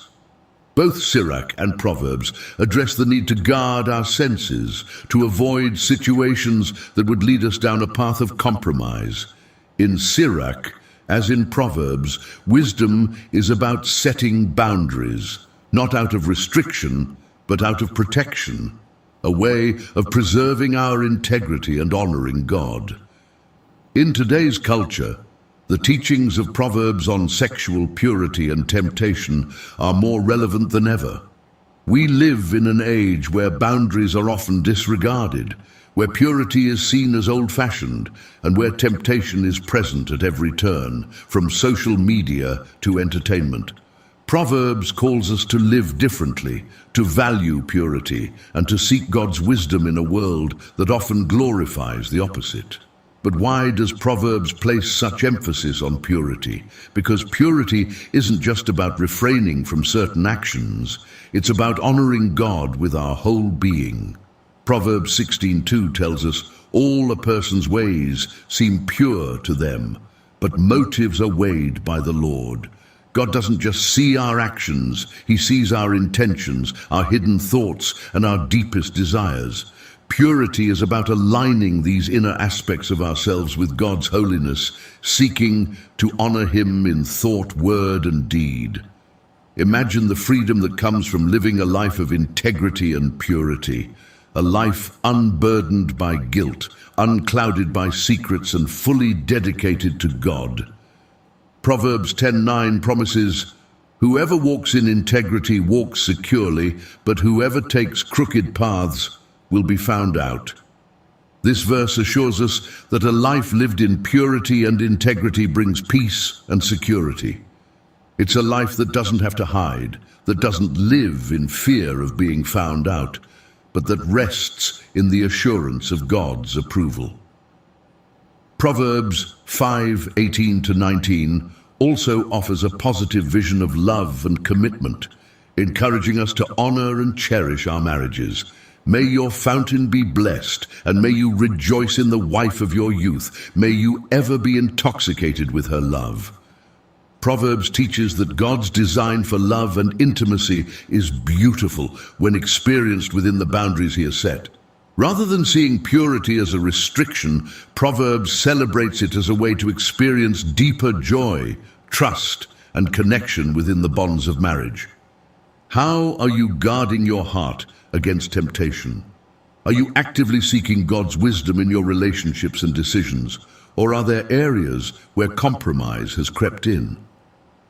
Proverbs invites us to examine our hearts, to recognize where we need to set boundaries, and to seek purity as a path to deeper connection with God. In the book of Proverbs, the consequences of sin are painted in stark, unforgettable imagery. Sin isn't merely a mistake or a poor decision. It's a path that leads to darkness, suffering, and ultimately, destruction. Proverbs warns us that when we choose to walk in sin, we're not just making life difficult for ourselves. We're stepping into a dangerous spiritual reality that distances us from God's protection, peace, and guidance. Proverbs 5:22-23 captures this with powerful words. The evil deeds of the wicked ensnare them. The cords of their sins hold them fast. For lack of discipline they will die, led astray by their own great folly. Here, Proverbs uses the imagery of sin as a snare, a trap that entangles those who fall into it, holding them tightly and leading them to spiritual and even physical ruin. This verse serves as a solemn reminder that sin doesn't just happen to us. Rather, it's a result of choices, often small ones, that pull us further away from God and lead us into bondage. Consider the world we live in today. Society often downplays the seriousness of sin, treating it as a trivial mistake or something that's easy to brush off. But Proverbs teaches us that sin has a lasting impact. Proverbs 10:16 says, "The wages of the righteous bring them life, but the income of the wicked brings them punishment." This verse reflects a spiritual truth that reverberates throughout the Bible. Every action, every decision has consequences. For the righteous, a life lived in alignment with God's will leads to peace and fulfillment. For those who choose sin, the consequences are emptiness, suffering, and judgment. One of the most poignant passages in Proverbs comes from Proverbs 1:29-31, which speaks of those who ignore wisdom. Since they hated knowledge and did not choose to fear the Lord, they will eat the fruit of their ways and be filled with the fruit of their schemes. In other words, sin bears fruit, a bitter harvest that we inevitably have to reap. This image reminds us that sin is not without cost. When we choose our own way over God's, we're planting seeds that will grow into a harvest of regret, pain, and loss. Proverbs doesn't just warn about the general effects of sin, it also dives into specific actions and their consequences. Proverbs 6:27-28 speaks directly to those who fall into lust and sexual sin. Can a man scoop fire into his lap without his clothes being burned?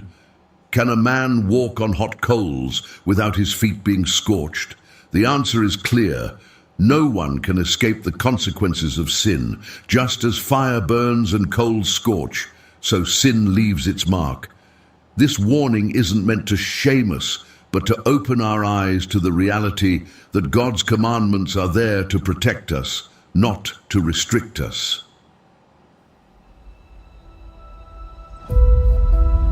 EVE Online is a vast universe, alive with the unrelenting activity and combined history of its players. Pursuing lives of adventure, warfare, and prosperity, they share this existence in the biggest single shard, free-to-play MMO of all time.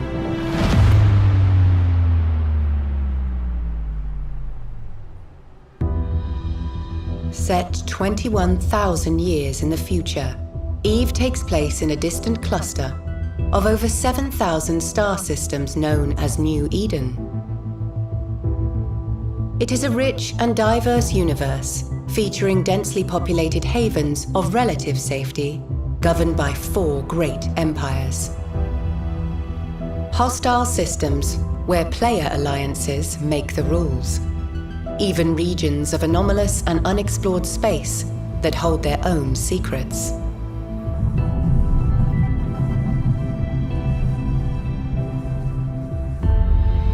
You play as a capsuleer, a revered breed of highly trained pilot.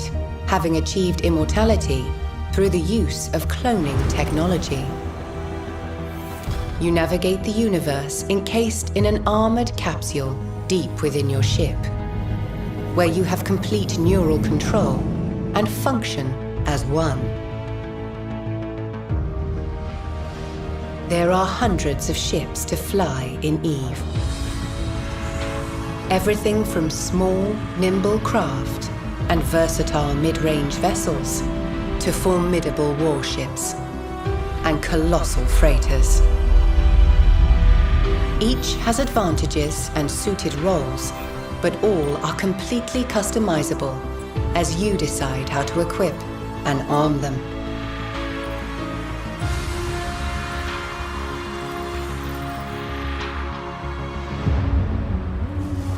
What you do in New Eden is entirely up to you.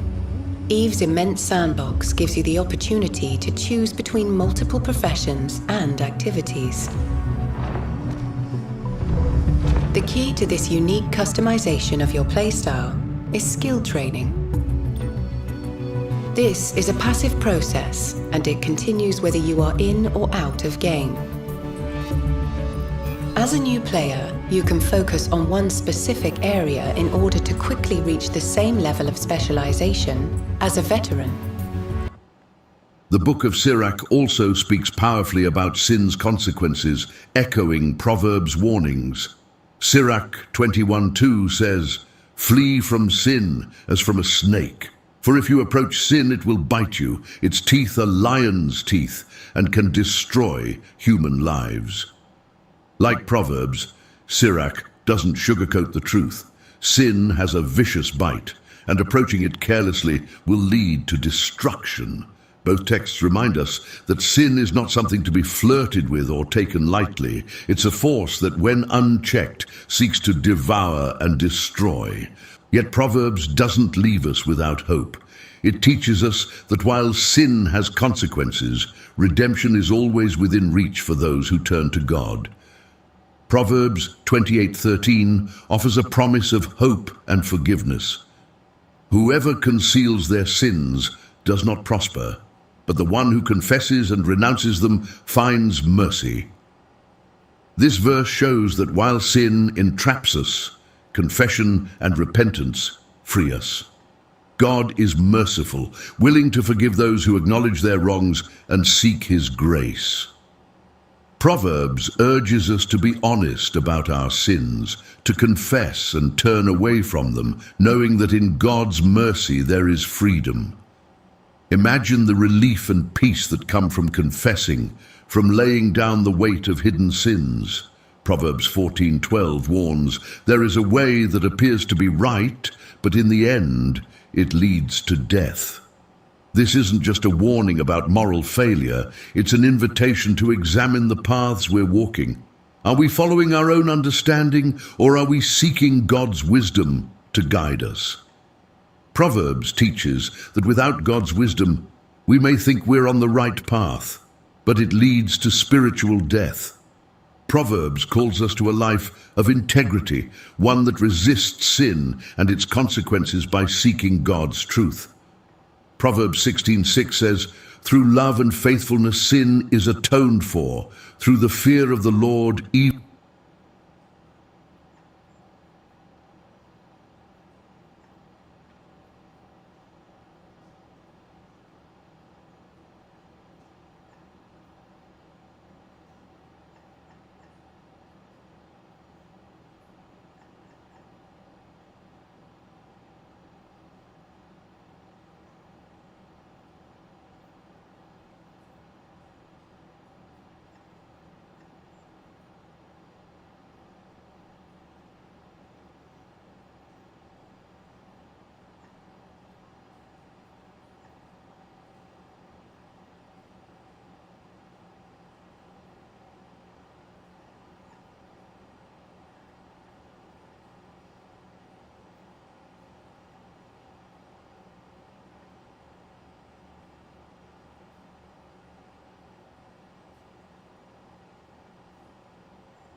Ecclesiastes.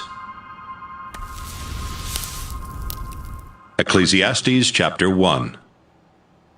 When the son of David was king in Jerusalem, he was known to be very wise. And he said, "Nothing makes sense. Everything is nonsense. I have seen it all. Nothing makes sense. What is there to show for all of our hard work here on this earth? People come and people go, but still the world never changes. The sun comes up, the sun goes down. It hurries right back to where it started from. The wind blows south, the wind blows north. Round and round it blows over and over again. All rivers empty into the sea, but it never spills over. One by one the rivers return to their source. All of life is far more boring than words could ever say. Our eyes and our ears are never satisfied with what we see and hear. Everything that happens has happened before. Nothing is new. Nothing under the sun.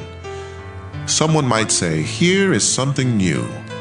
But it happened before, long before we were born. No one who lived in the past is remembered anymore, and everyone yet to be born will be forgotten too. I said these things when I lived in Jerusalem as king of Israel. With all my wisdom, I try to understand everything that happens here on earth. And God has made this so hard for us humans to do. I have seen it all, and everything is just as senseless as chasing the wind. If something is crooked, it can't be made straight. If something isn't there, it can't be counted. I said to myself, you are by far the wisest person who has ever lived in Jerusalem. You are eager to learn, and you have learned a lot. Then I decided to find out all I could about wisdom and foolishness. Soon I realized that this too was as senseless as chasing the wind. The more you know, the more you hurt. The more you understand, the more you suffer. Ecclesiastes chapter 2. I said to myself, have fun and enjoy yourself. But this didn't make sense. Laughing and having fun is crazy. What good does it do? I wanted to find out what was best for us during the short time we have on this earth. So I decided to make myself happy with wine and find out what it means to be foolish without really being foolish myself. I did some great things. I built houses and planted vineyards. I had flower gardens and orchards full of fruit trees, and I had pools where I could get water for the trees. I owned slaves, and their sons and daughters became my slaves. I had more sheep and goats than anyone who had ever lived in Jerusalem. Foreign rulers brought me silver, gold, and precious treasures. Men and women sang for me, and I had many wives who gave me great pleasure. I was the most famous person who had ever lived in Jerusalem, and I was very wise. I got whatever I wanted and did whatever made me happy. But most of all, I enjoyed my work. Then I thought about everything I had done, including the hard work, and it was simply chasing the wind. Nothing on earth is worth the trouble. I asked myself, what can the next king do that I haven't done? Then I decided to compare wisdom with foolishness and stupidity. And I discovered that wisdom is better than foolishness, just as light is better than darkness. Wisdom is like having two good eyes. Foolishness leaves you in the dark. But wise or foolish, we all end up the same. Finally, I said to myself, being wise got me nowhere. The same thing will happen to me that happens to fools. Nothing makes sense. Wise or foolish, we all die and are soon forgotten. This made me hate life. Everything we do is painful. It's just as senseless as chasing the wind.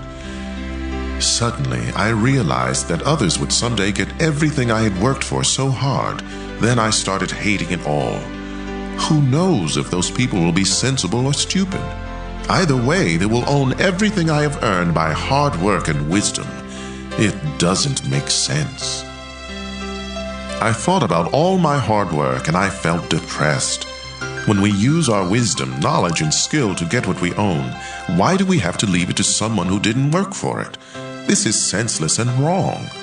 What do we really gain from all of our hard work? Our bodies ache during the day, and work is torture. Then at night, our thoughts are troubled. It just doesn't make sense. The best thing we can do is to enjoy eating, drinking, and working. I believe these are God's gifts to us, and no one enjoys eating and living more than I do. If we please God, He will make us wise, understanding, and happy. But if we sin, God will make us struggle for a living. Then He will give all we own to someone who pleases Him. This makes no more sense than chasing the wind. Ecclesiastes chapter 3. Everything on earth has its own time and its own season. There is a time for birth and death, planting and reaping, for killing and healing, destroying and building, for crying and laughing, weeping and dancing, for throwing stones and gathering stones, embracing and parting. There is a time for finding and losing, keeping and giving, for tearing and sowing, listening and speaking. There is also a time for love and hate, for war and peace. What do we gain by all of our hard work? I have seen what difficult things God demands of us.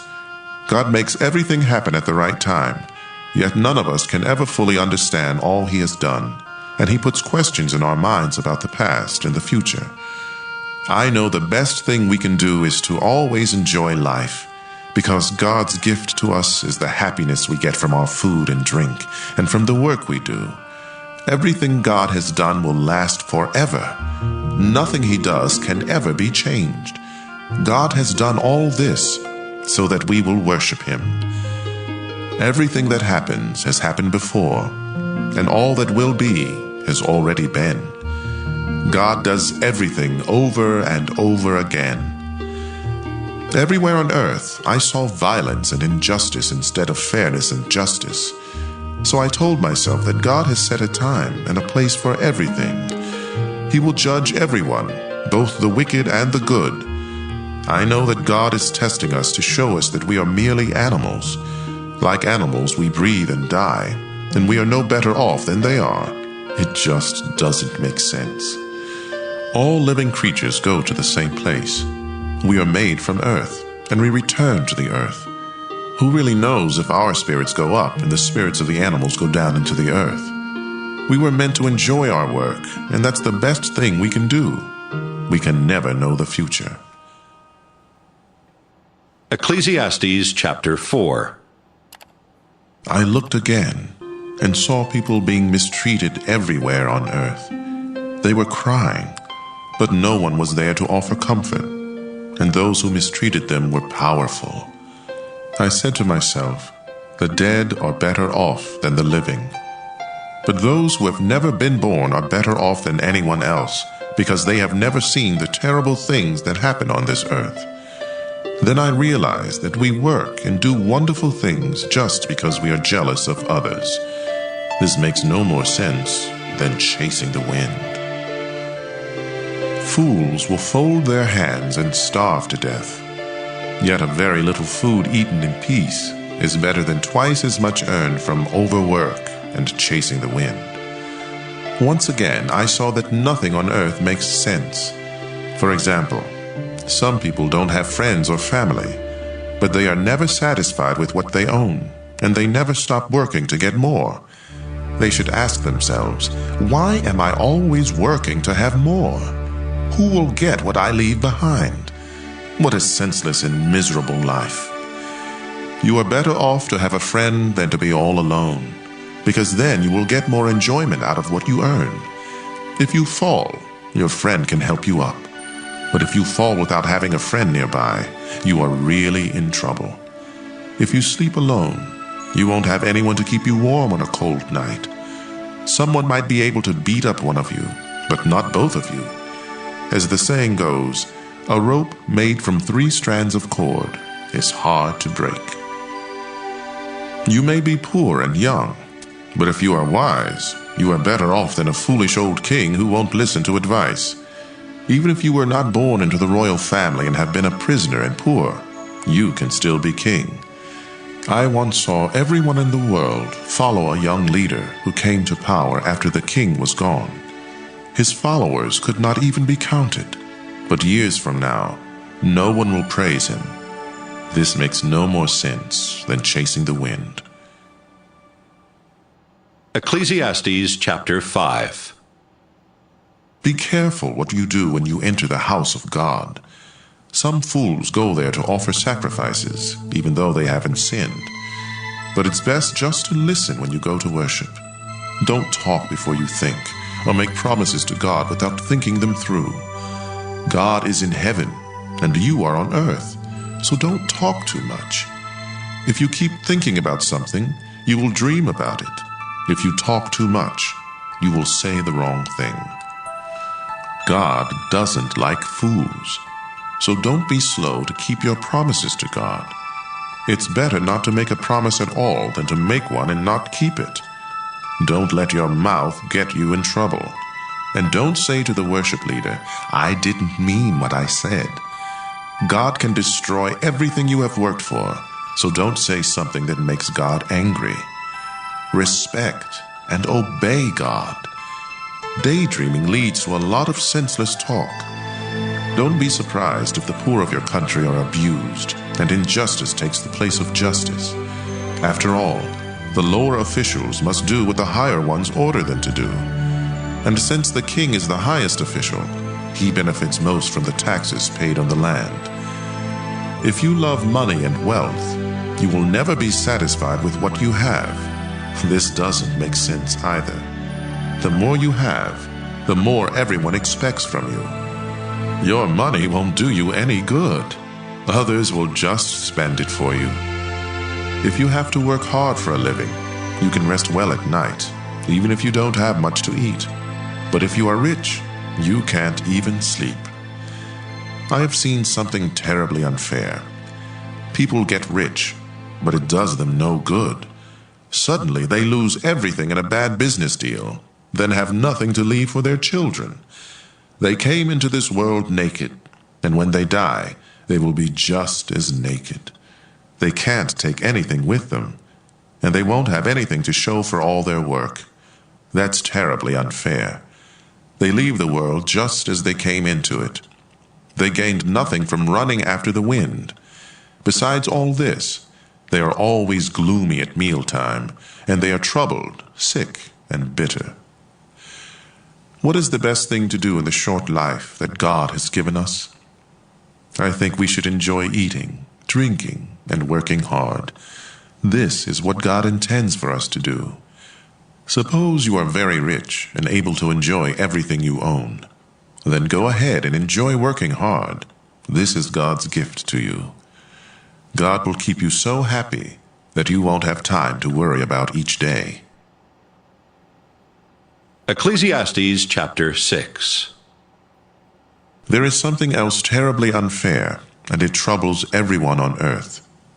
God may give you everything you want, money, property, and wealth. Then God doesn't let you enjoy it, and someone you don't even know gets it all. That's senseless and terribly unfair. You may live a long time and have 100 children, but a child born dead is better off than you, unless you enjoy life and have a decent burial. That child will never live to see the sun or have a name, and it will go straight to the world of darkness, but it will still find more rest than you, even if you live 2,000 years and don't enjoy life. As you know, we all end up in the same place. We struggle just to have enough to eat, but we are never satisfied. We may be sensible, yet we are no better off than a fool. And if we are poor, it still doesn't do us any good to try to live right. It's better to enjoy what we have than to always want something else, because that makes no more sense than chasing the wind.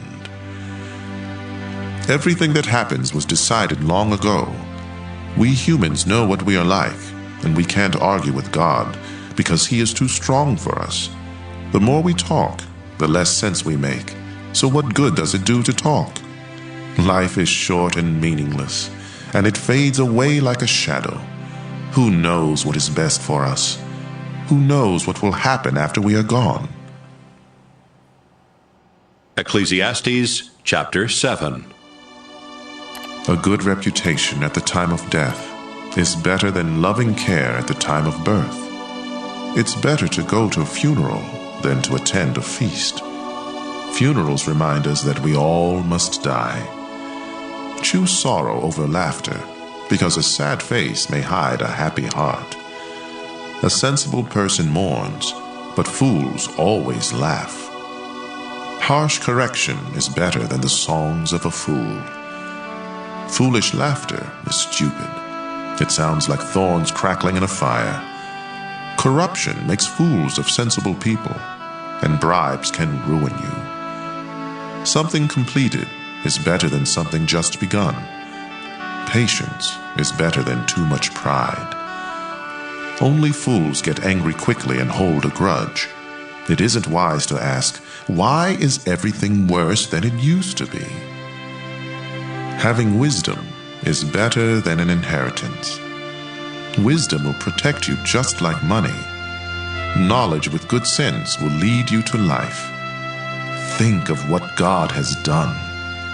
If God makes something crooked, can you make it straight? When times are good, you should be cheerful. When times are bad, think what it means. God makes them both to keep us from knowing what will happen next. I have seen everything during this senseless life of mine.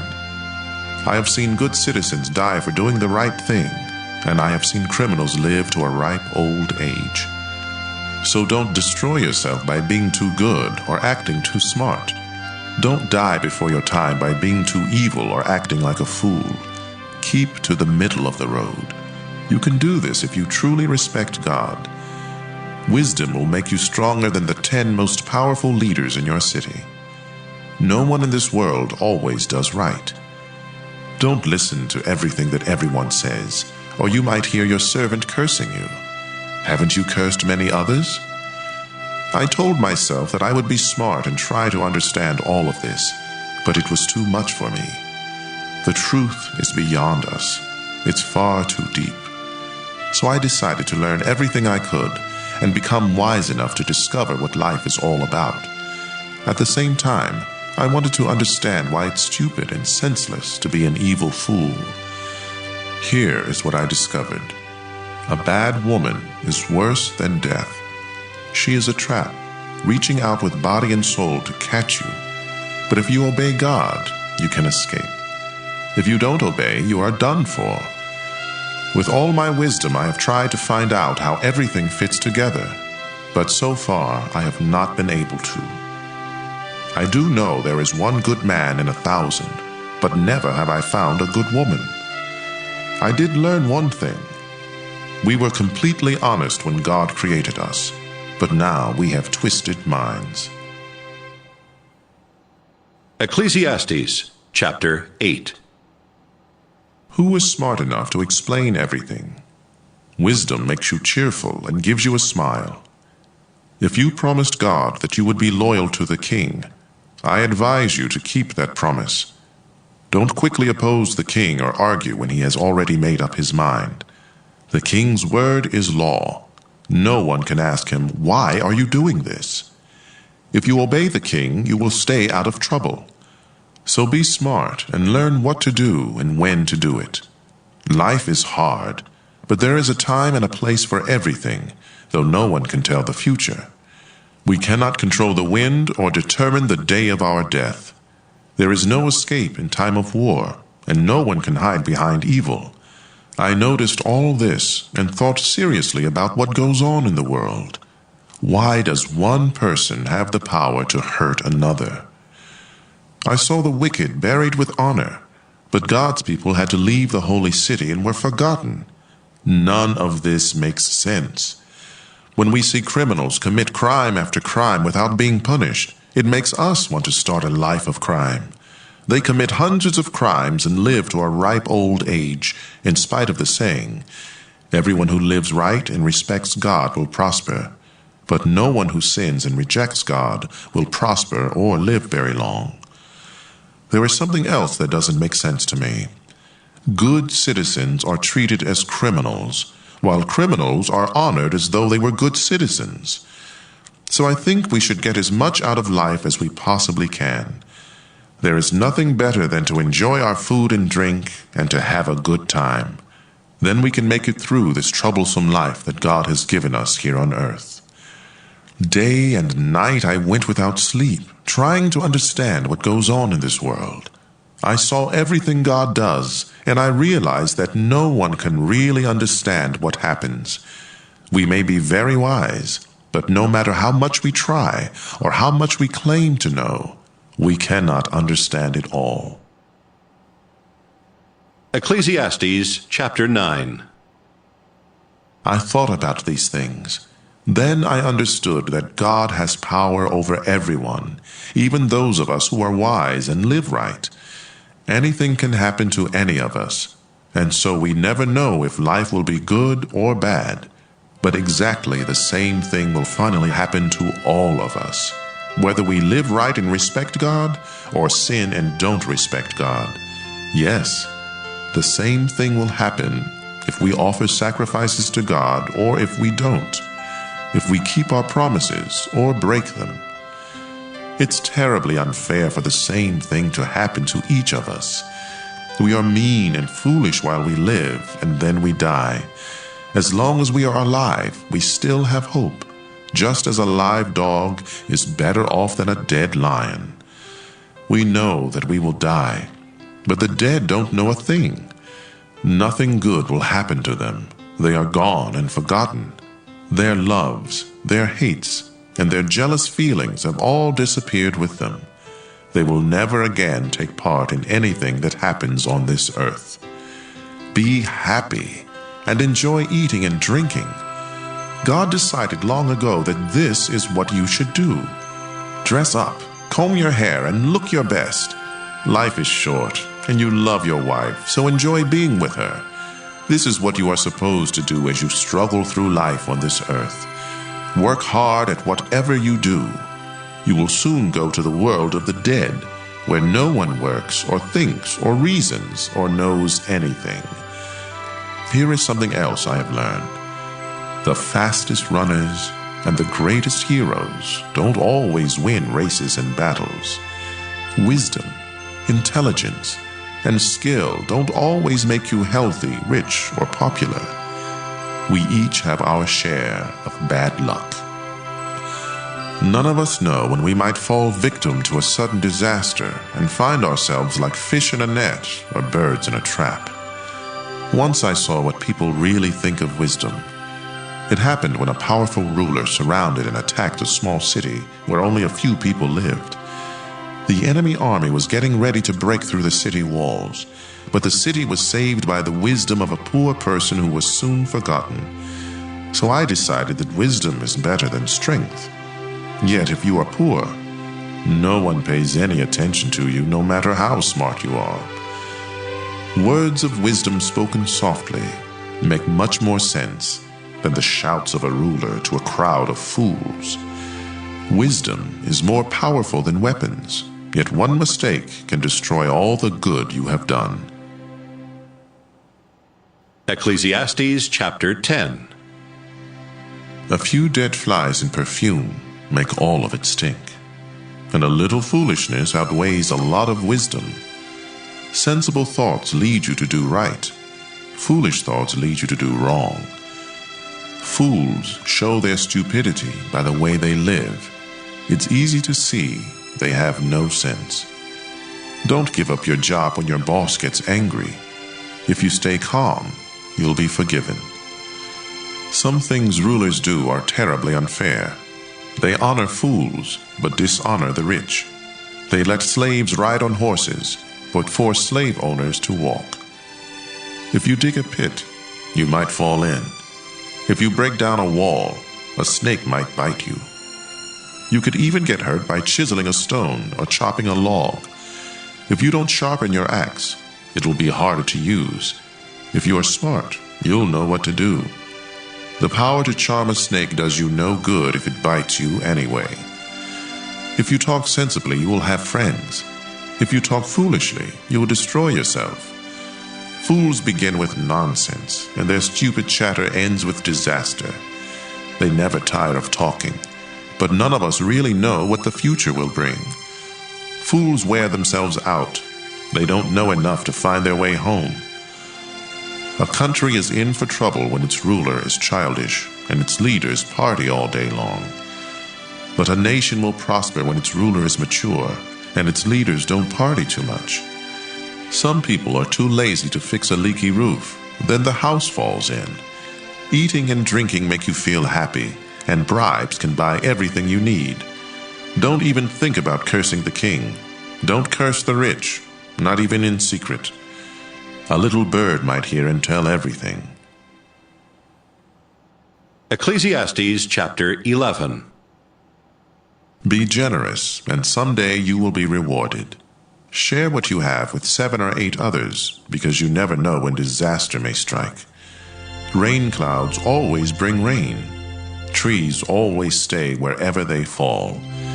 If you worry about the weather and don't plant seeds, you won't harvest a crop.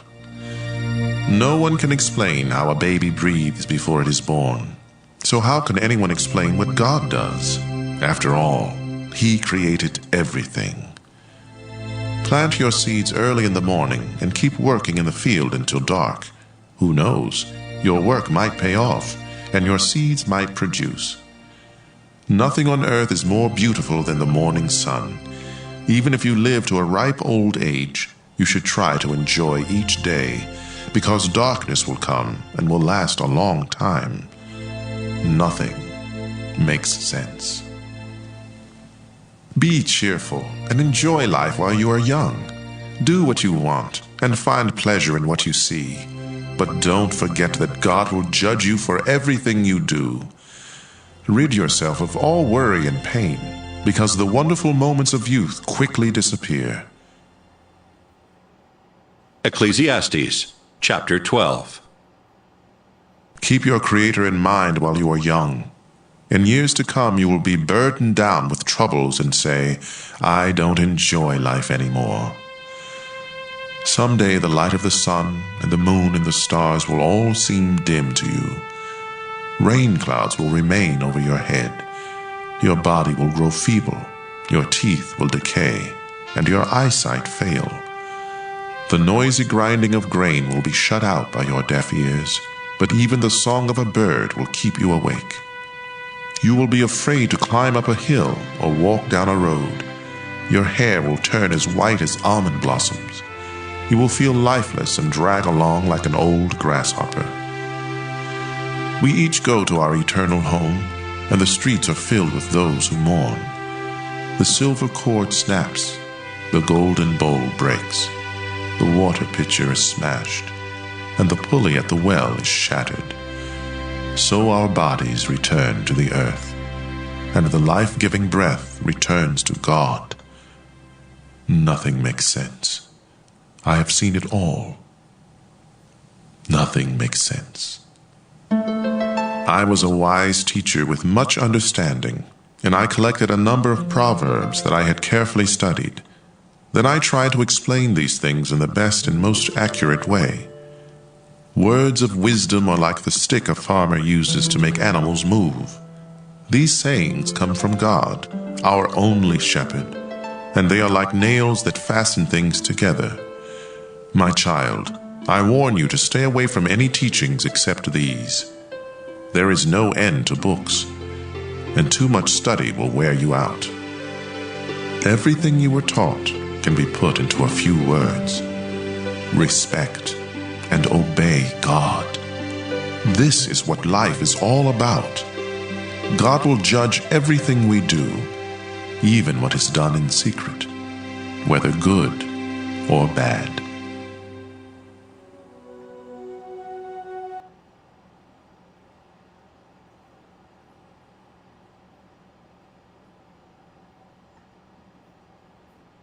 I'm Peggy. The jungle stirred as I stepped past the lake's edge, vines brushing my arms. Imagine a love so pure, so passionate, that it's captured not only in words, but in the very breath of Scripture.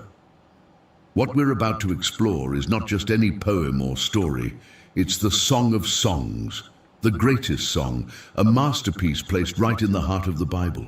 The Book of Song of Solomon, also known as the Song of Songs, is a beautifully crafted poetic dialogue between two lovers, the beloved, often understood to be King Solomon, and his bride.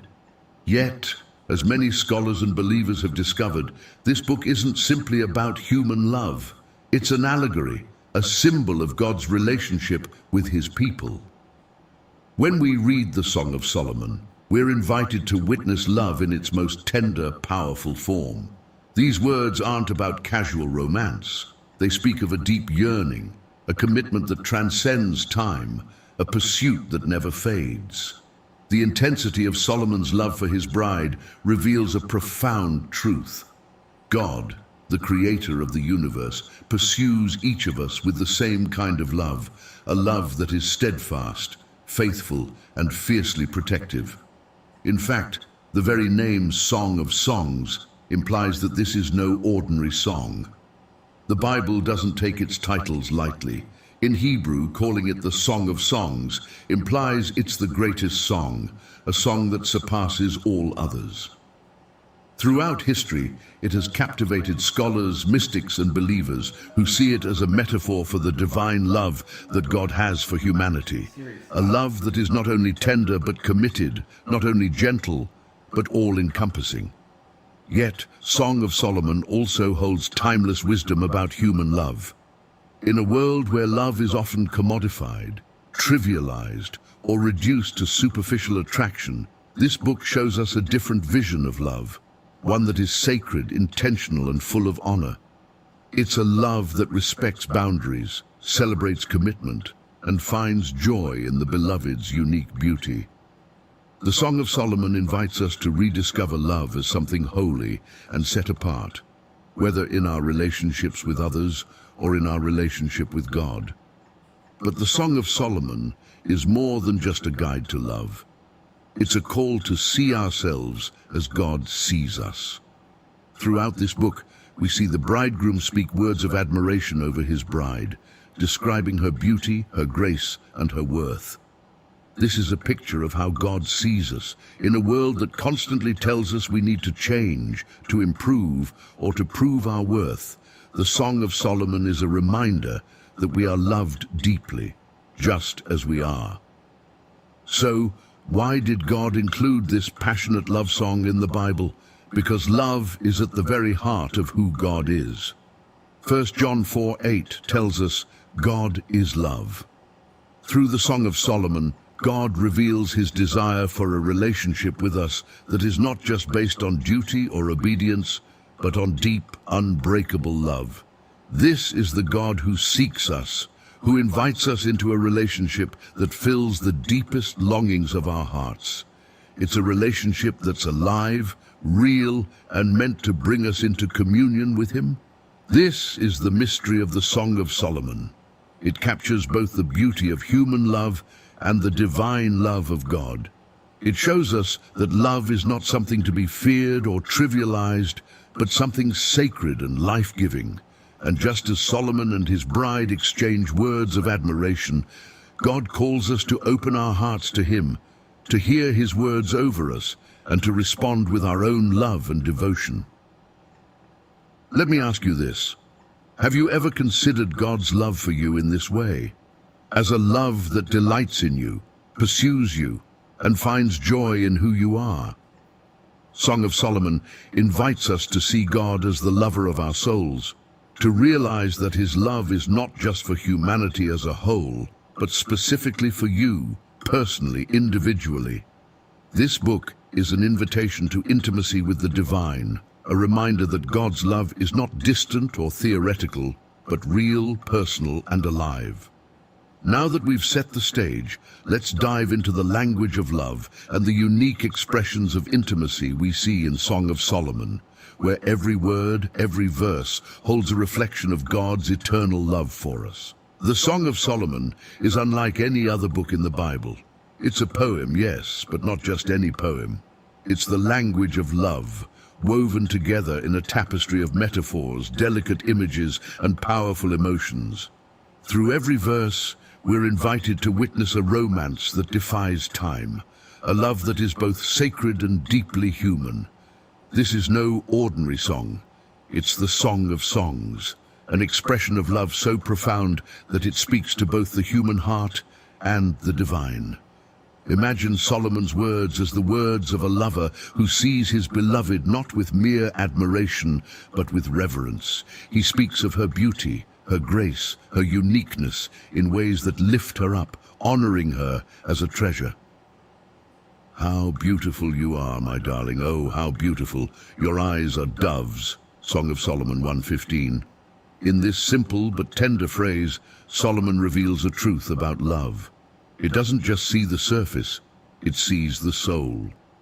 The dove, a symbol of peace and purity, speaks to the beloved's innocence, gentleness, and strength. Solomon sees not just her physical form, but her essence, her spirit. And yet, as profound as Solomon's love is for his bride, it mirrors something even greater, a divine romance that reflects God's own love for his people. Just as Solomon calls his beloved my darling, God looks at us and sees beauty, worth, and belovedness. This is a love that is not transactional or conditional. It's a love that speaks to the deepest parts of who we are. The language in this book draws us into a relationship that is filled with longing, admiration, and joy. The bride in Song of Solomon responds with her own words of adoration.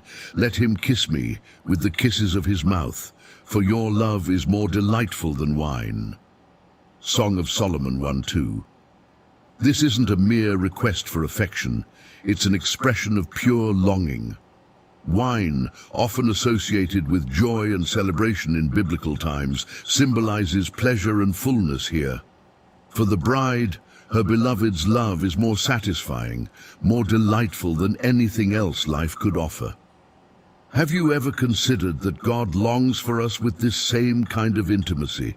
It's not just about reverence or obedience. God desires closeness with us, a relationship where we're not just servants, but beloved sons and daughters. The language of Song of Solomon calls us to a faith that isn't dry or detached, but alive, with passion, closeness, and joy. Imagine a God who sees us with this kind of love, a love that pursues us, waits for us, and never gives up. The Song of Solomon uses rich sensory language, imagery of gardens, fragrant spices, blossoming flowers, and flowing rivers, all symbols of life, beauty, and abundance. Song of Solomon 4:12 describes the bride as a garden locked up, a spring enclosed, a sealed fountain. This imagery suggests a beauty that is not easily accessed, a treasure that is guarded and pure. It reminds us that true love, whether human or divine, honors boundaries, respects dignity, and protects the sacredness of the other. This garden imagery calls to mind the Garden of Eden, a place of original intimacy and purity between God and humanity. Just as Eden was a paradise of connection, free from shame, the Song of Solomon paints a picture of restored intimacy, a return to the kind of closeness we were created for. In this divine romance, God seeks to restore us to that Eden-like closeness, a relationship free from fear and filled with perfect love. What does this mean for us today? In a world that often cheapens or distorts love, the Song of Solomon reminds us that true love is both passionate and pure, both intense and gentle. These glasses destroyed a multi-billion-dollar industry. Don't risk straining your eyes or wasting money on outdated prescription glasses. These incredible new glasses can instantly adjust to your eyesight in real time. Forget fixed lenses or outdated prescriptions. In a split second, everything becomes crystal clear. They're suitable for all vision conditions, eliminating the need for costly lenses or frequent eye doctor visits. They were created by Professor Thomas, a renowned optical engineer with over 20 years of research experience. After a decade leading adaptive lens development with his team, Thomas saw how his father struggled with eye strain, outdated glasses, and vision loss, and it devastated him when he admitted he'd simply given up on seeing clearly. Despite all the technological progress in eyewear, Thomas knew the root problem. People couldn't afford constant prescription changes or deal with complex optical systems. It's just too complicated and costly. To solve this growing problem, Thomas fully committed himself to building a real, effortless solution for everyday vision. After years of testing and thousands of prototypes, No Blue Vision was born. These revolutionary smart glasses adjust instantly between +1 to +7 diopters. The adaptive lens technology scans your eyes and fine-tunes focus for any distance, whether you're reading, driving, or scrolling your phone. Just put them on and your vision is automatically corrected. No appointments, no hassle. No Blue Vision looks like a sleek pair of glasses. They're also anti-blue light, anti-glare, and photochromic, which means they block screen radiation and become sunglasses in the sun. Not only do they protect your eyes, but they reduce fatigue and improve long-term vision health. Simply wear No Blue Vision like regular glasses. In just 1 second, your vision becomes clear, both near and far. They automatically detect your optimal focus and adjust in real time. Professor Thomas was so confident in No Blue Vision's performance that he launched it with no advertising, just word of mouth. They were so effective and easy to use that they went viral and sold out in the first 3 weeks. To meet demand, Thomas and his team tripled their manufacturing capacity and are now offering a limited time 50% discount. But you need to act fast. Don't risk missing out on perfect pain-free vision. Click the link below to go to the official website and get 50% off on your No Blue Vision glasses today.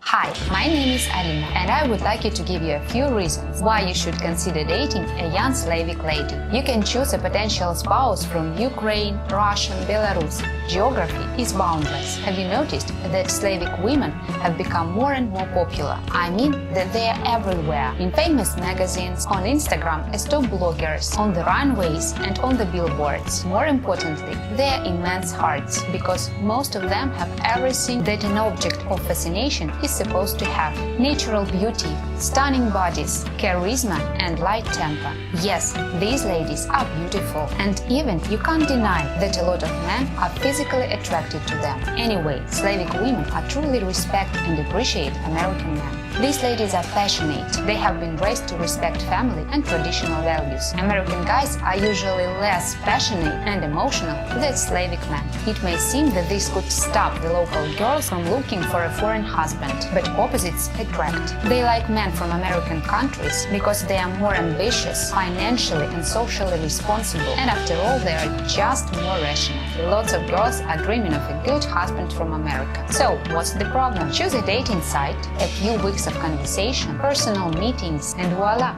A new happy couple is here. And of course, Slavic women speak English fluently. It's important, right? Yes, there are lots of translation tools to make convo between foreign people clear, but it's always easier and more pleasant to make a nice conversation with a girl without translators' help.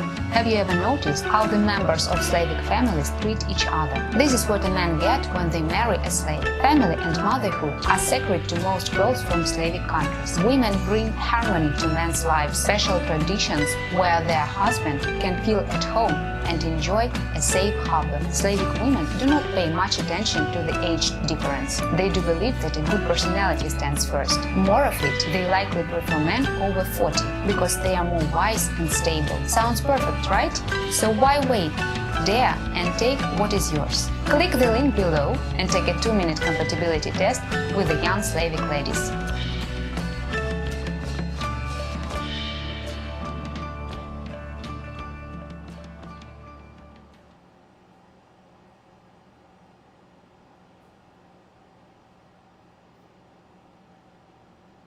It's a love that seeks the best for the other, a love that honors, protects, and celebrates. And if this is how God's love is described, then imagine the life-changing potential of experiencing His love personally.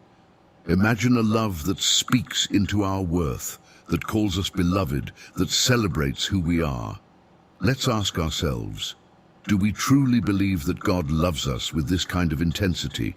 Have we allowed ourselves to be seen, known, and loved by Him in this way? Song of Solomon is an invitation, a call to experience the full depth of God's love, a love that delights in us, that sings over us, that sees us as a treasure worth pursuing.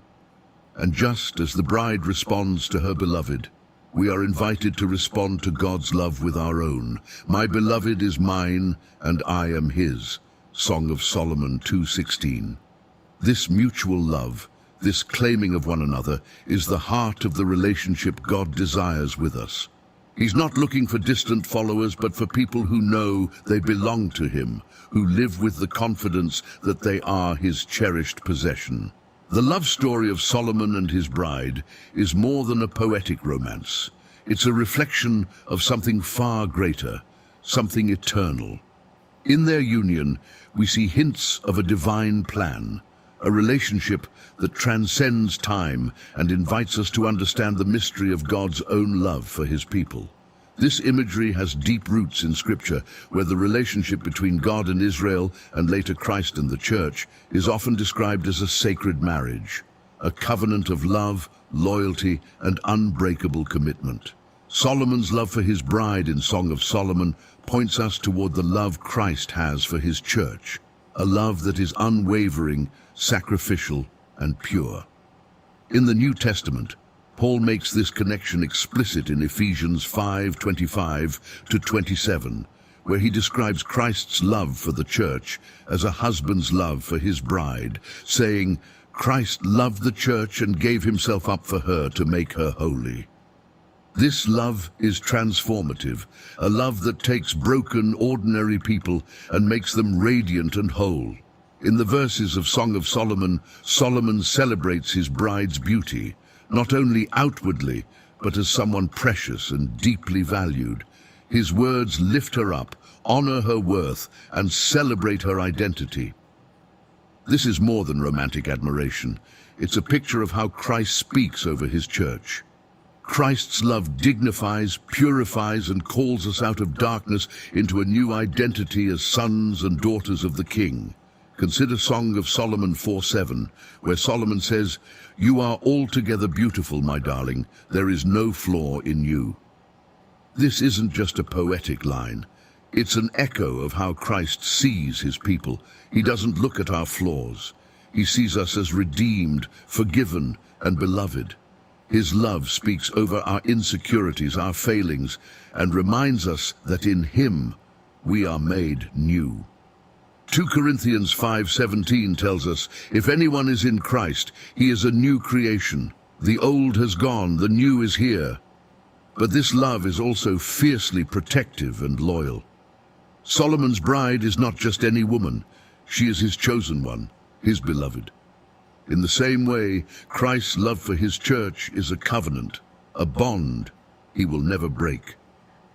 In Hebrews 13:5, we're assured, "Never will I leave you, never will I forsake you."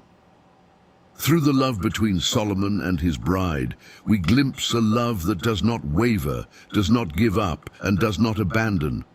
Christ's commitment to his church is unshakable, founded not on our faithfulness, but on his. At the heart of this relationship is the idea of belonging. Song of Solomon 6:3 captures it beautifully. "I am my beloved's, and my beloved is mine." In Christ, this sense of mutual belonging is foundational to our faith. It tells us that we are his, not just as followers, but as beloved, cherished, and claimed by the King of Kings. This isn't just a title, it's a divine truth that shapes how we see ourselves and how we walk with God. We are his, and he is ours. This profound love invites us to respond. Just as Solomon's bride finds her place by his side, we are invited to draw close to Christ, to be transformed by his love, and to live in the joy of this sacred union. Our relationship with God isn't about performance. It's about connection, intimacy, and being fully known by him. This is the power of the Song of Solomon. It's an invitation to live out a love that goes beyond human limits, a love that is rooted in the divine. Have you ever thought of your relationship with Christ as a love story, one that began before you were born, that continues through every moment, and that invites you into eternity? This love doesn't just transform how we see ourselves. It redefines our purpose, our value, and our identity in Him. If this perspective stirs something in your heart, consider sharing it with others. Here on Deep Bible Stories, we're uncovering the incredible depth of God's love for us, going beyond words to experience His heart. There's something captivating about a love that pursues. In a world where love can feel so fleeting, where relationships often hinge on convenience or mutual benefit, the Song of Solomon paints a different picture.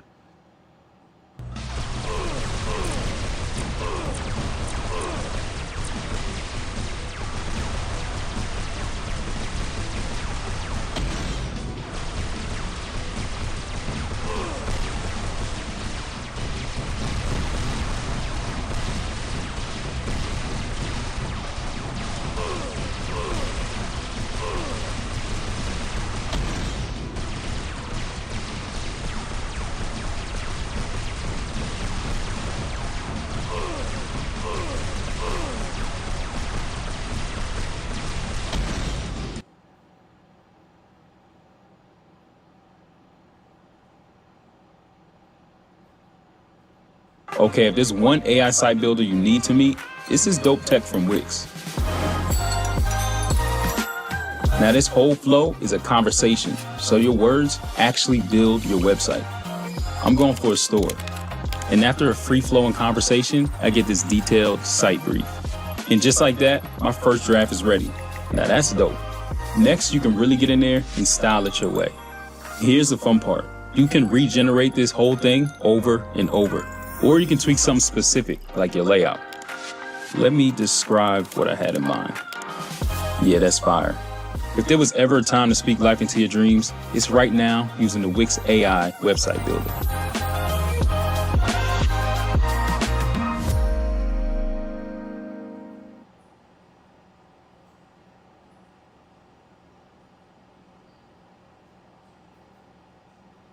It shows us a love that actively seeks, that doesn't simply wait to be noticed, but takes the first step, initiating connection and closing any distance with steadfast patience.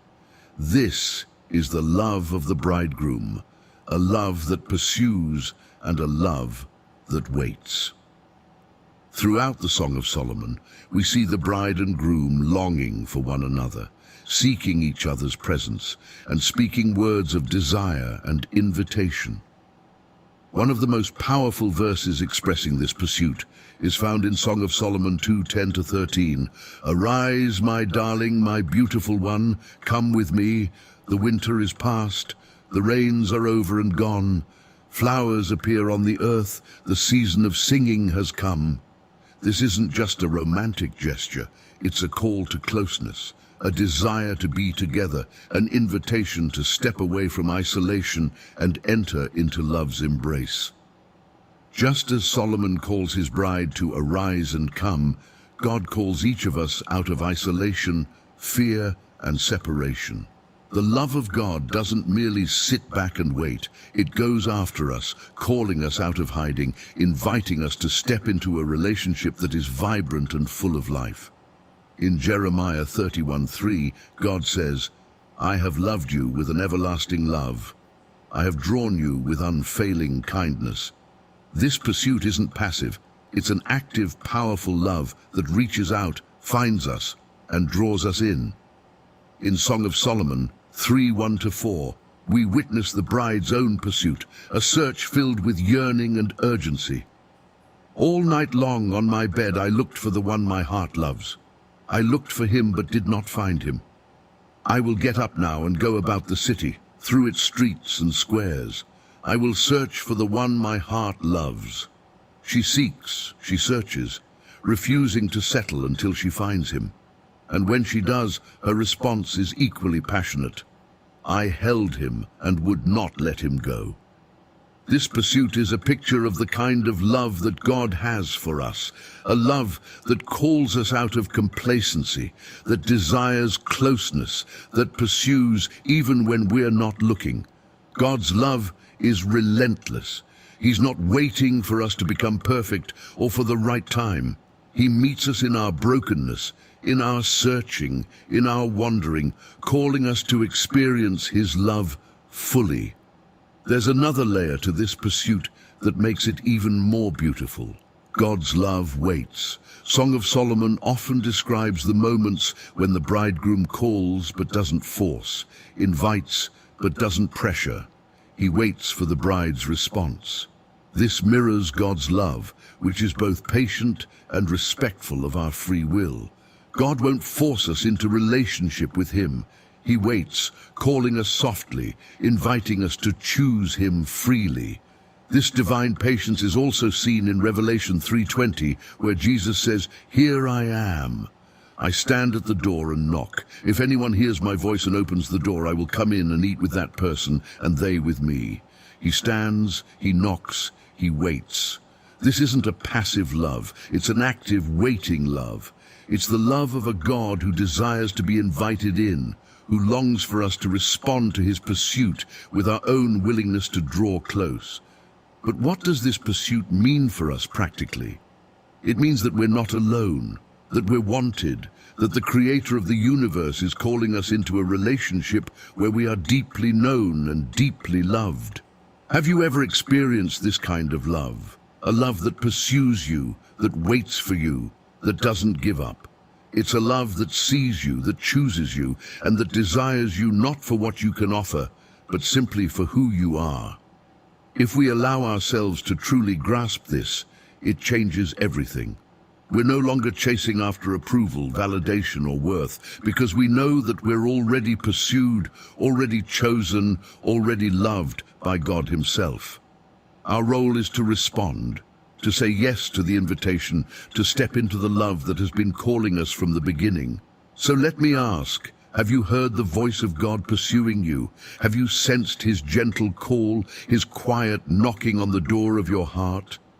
The Song of Solomon reminds us that God's pursuit is constant, that He is waiting, and that His love is always drawing near, inviting us to respond. Here on Deep Bible Stories, we're uncovering these profound themes that reveal God's desire for intimacy with each of us. In a world that's constantly defining worth by appearance, status, or performance, the Song of Solomon offers us something truly revolutionary, a vision of beauty that transcends what we see in the mirror. This book invites us to see ourselves through God's eyes, to understand that our worth and beauty come not from outward appearances or achievements, but from a place much deeper. Throughout the Song of Solomon, the bride and groom exchange words of admiration that go far beyond superficial praise. Take, for instance, Song of Solomon 4:7, where the groom says to his beloved, "You are altogether beautiful, my darling. There is no flaw in you." In human terms, this may seem impossible. How could someone be completely flawless? Yet this is precisely how God sees us through the lens of His love. Redeemed, spotless, made new. Imagine God speaking these words over you. Imagine Him looking at you and declaring, "You are altogether beautiful." We live in a culture that often magnifies our flaws, our shortcomings, and tells us we're not enough. But in God's eyes, we are deeply loved, valued, and cherished. He sees past the imperfections and mistakes and sees us as His creation, His beloved. 2 Corinthians 5:17 reminds us of this truth. If anyone is in Christ, he is a new creation. The old has gone, the new is here.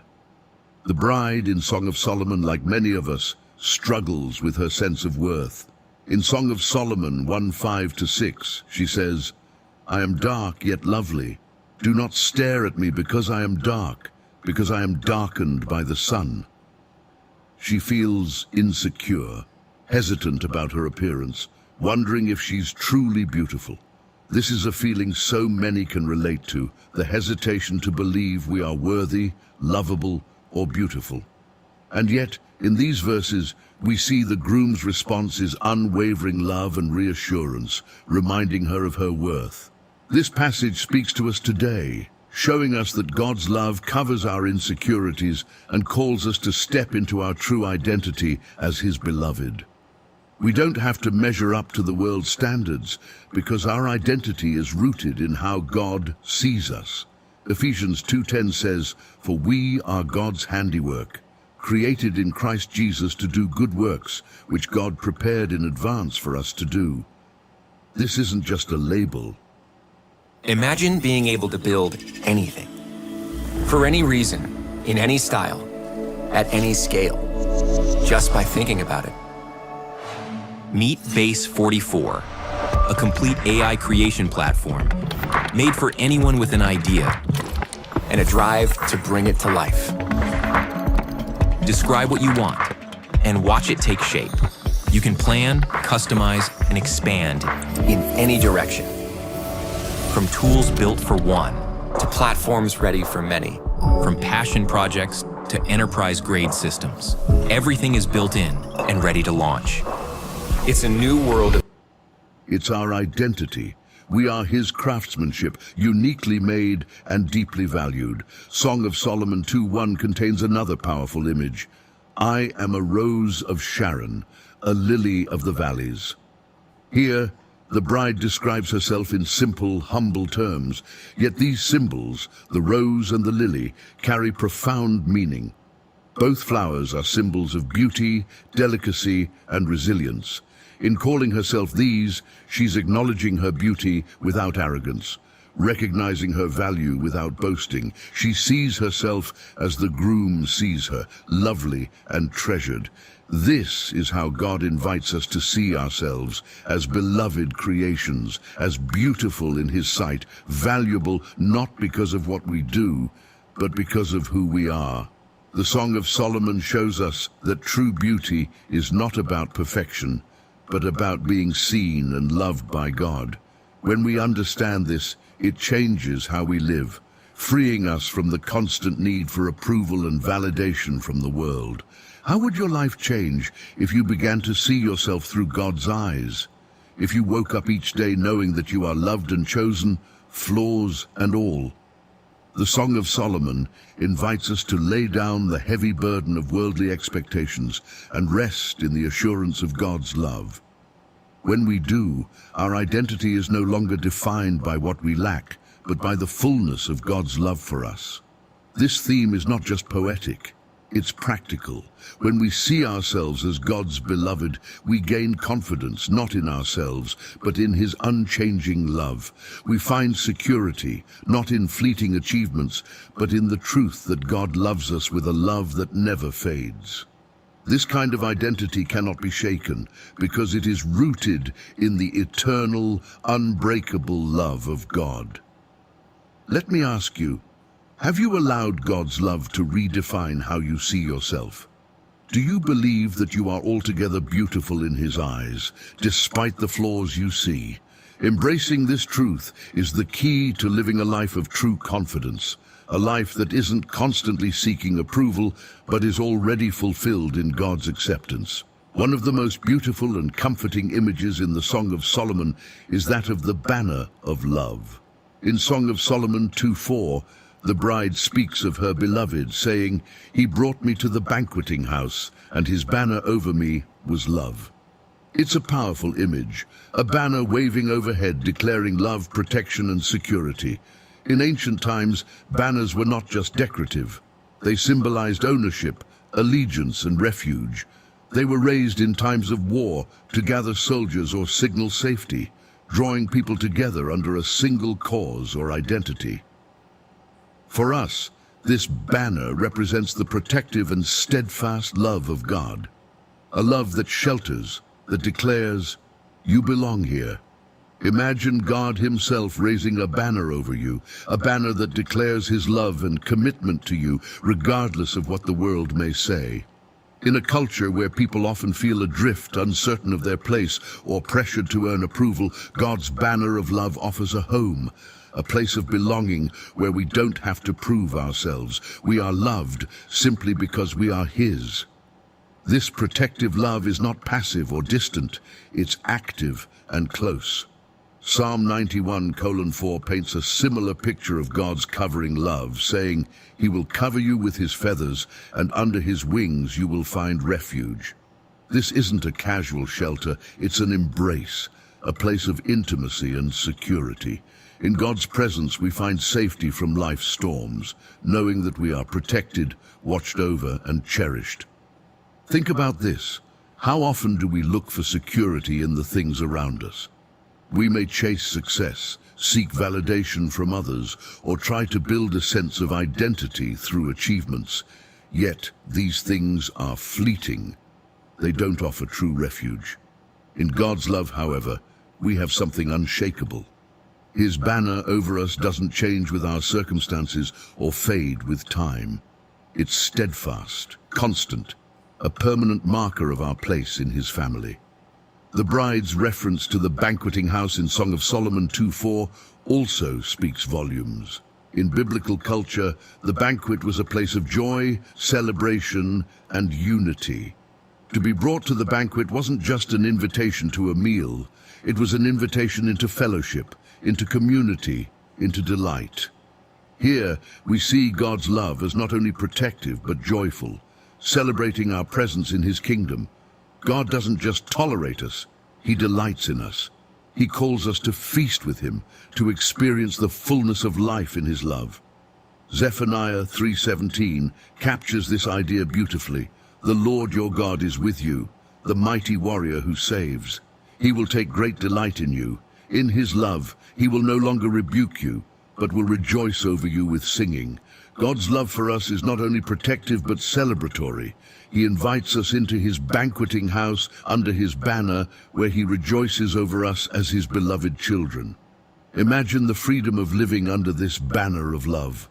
No more striving for acceptance, no more fear of rejection, only the assurance that you are wanted, chosen, and safe. This is what the banner of God's love offers. A covering that shields us from condemnation, from fear, from the lies that we are unworthy or unlovable. When we understand that God's banner over us is love, we can live with a confidence and peace that nothing else can provide. Do you feel like you belong under God's banner? Have you embraced the safety and acceptance that His love offers? Sometimes we distance ourselves from this security, thinking we're unworthy or that we need to earn our place at God's table. But the beauty of the gospel is that God's love invites us in, flaws and all, covering us with a love that declares, "You are mine." One of the recurring themes in the Song of Solomon is the wisdom of waiting, of allowing love to unfold in its own time. In Song of Solomon 2:7, we find the often quoted line, "Do not arouse or awaken love until it so desires." It's a phrase repeated throughout the book, an instruction from the bride to the young women of Jerusalem. This isn't just poetic advice, it's a call to honor the sacred timing of love and to trust in God's design for when things should unfold. In today's world, where everything is fast-paced and instant gratification is celebrated, the idea of waiting can feel outdated or even unnecessary. But the Song of Solomon calls us to step back, to embrace patience, and to honor God's timing. Whether in romantic relationships, career choices, or life decisions, this principle of waiting for the right time is a reminder that there is a season for everything under heaven. Ecclesiastes 3:1 echoes this, saying, "There is a time for everything, and a season for every activity under the heavens." Why is waiting important? Because waiting builds trust, deepens commitment, and strengthens the foundation of what's to come. Think about it. When we rush into things prematurely, we often miss out on the fullness of what God has planned. Waiting refines us. It prepares our hearts, aligning our desires with God's perfect will. It reminds us that we're not in control, that we're called to place our trust in a God who knows our needs and timing far better than we ever could. Consider this. God's timing isn't about delay, it's about preparation. In relationships, waiting allows both individuals to grow, mature, and align their lives with God's purposes. It protects the sacredness of love, ensuring that it isn't driven by fleeting emotions, but by a commitment that is ready to stand the test of time. This is why the bride says, "Do not awaken love until it so desires." She understands that true love, love that lasts, is worth waiting for. Isaiah 40:31 speaks to the blessings that come with waiting on the Lord. But those who wait on the Lord shall renew their strength. They shall mount up with wings like eagles. In waiting, we're not wasting time. We're renewing our strength. We're preparing for what God has in store. It's in this season of waiting that God molds us, shapes us, and draws us closer to Him, building the character and faith that will sustain us in the future. This wisdom of waiting also speaks to how God's love works in our lives. God is patient with us, allowing us to grow, to make mistakes, and to come to Him in our own time. He doesn't rush us or pressure us. Instead, He waits, gently guiding us and inviting us to respond to His love freely. 2 Peter 3:9 reflects this aspect of God's nature. The Lord is not slow in keeping His promise, as some understand slowness. Instead, He is patient with you, not wanting anyone to perish, but everyone to come to repentance. God's patience with us is an invitation to trust His timing, to know that He is working all things for our good. So how can we apply this principle of waiting in our own lives? It means choosing to trust God's timing over our own, even when it's difficult or feels uncertain. It means allowing God to prepare our hearts for what's to come, rather than rushing ahead. Whether we're waiting for a relationship, a career breakthrough, or a season of healing, trusting God's timing invites us to live with faith and patience, knowing that His plans are always worth the wait. Let me ask you, is there something in your life that you've been waiting for? Something you're trusting God to bring to pass? Are you willing to trust His timing, to believe that He knows when the season is right? The Song of Solomon reminds us that waiting is not a burden but a blessing, a time when God is actively preparing us for the fullness of what He has planned. If this message resonates with you, consider sharing it. Here on Deep Bible Stories, we're uncovering these powerful truths about love, patience, and trust, helping you find strength in the wisdom of Scripture. In the Song of Solomon, we encounter a celebration of love that is unashamed, tender, and profoundly passionate. This book doesn't shy away from describing desire.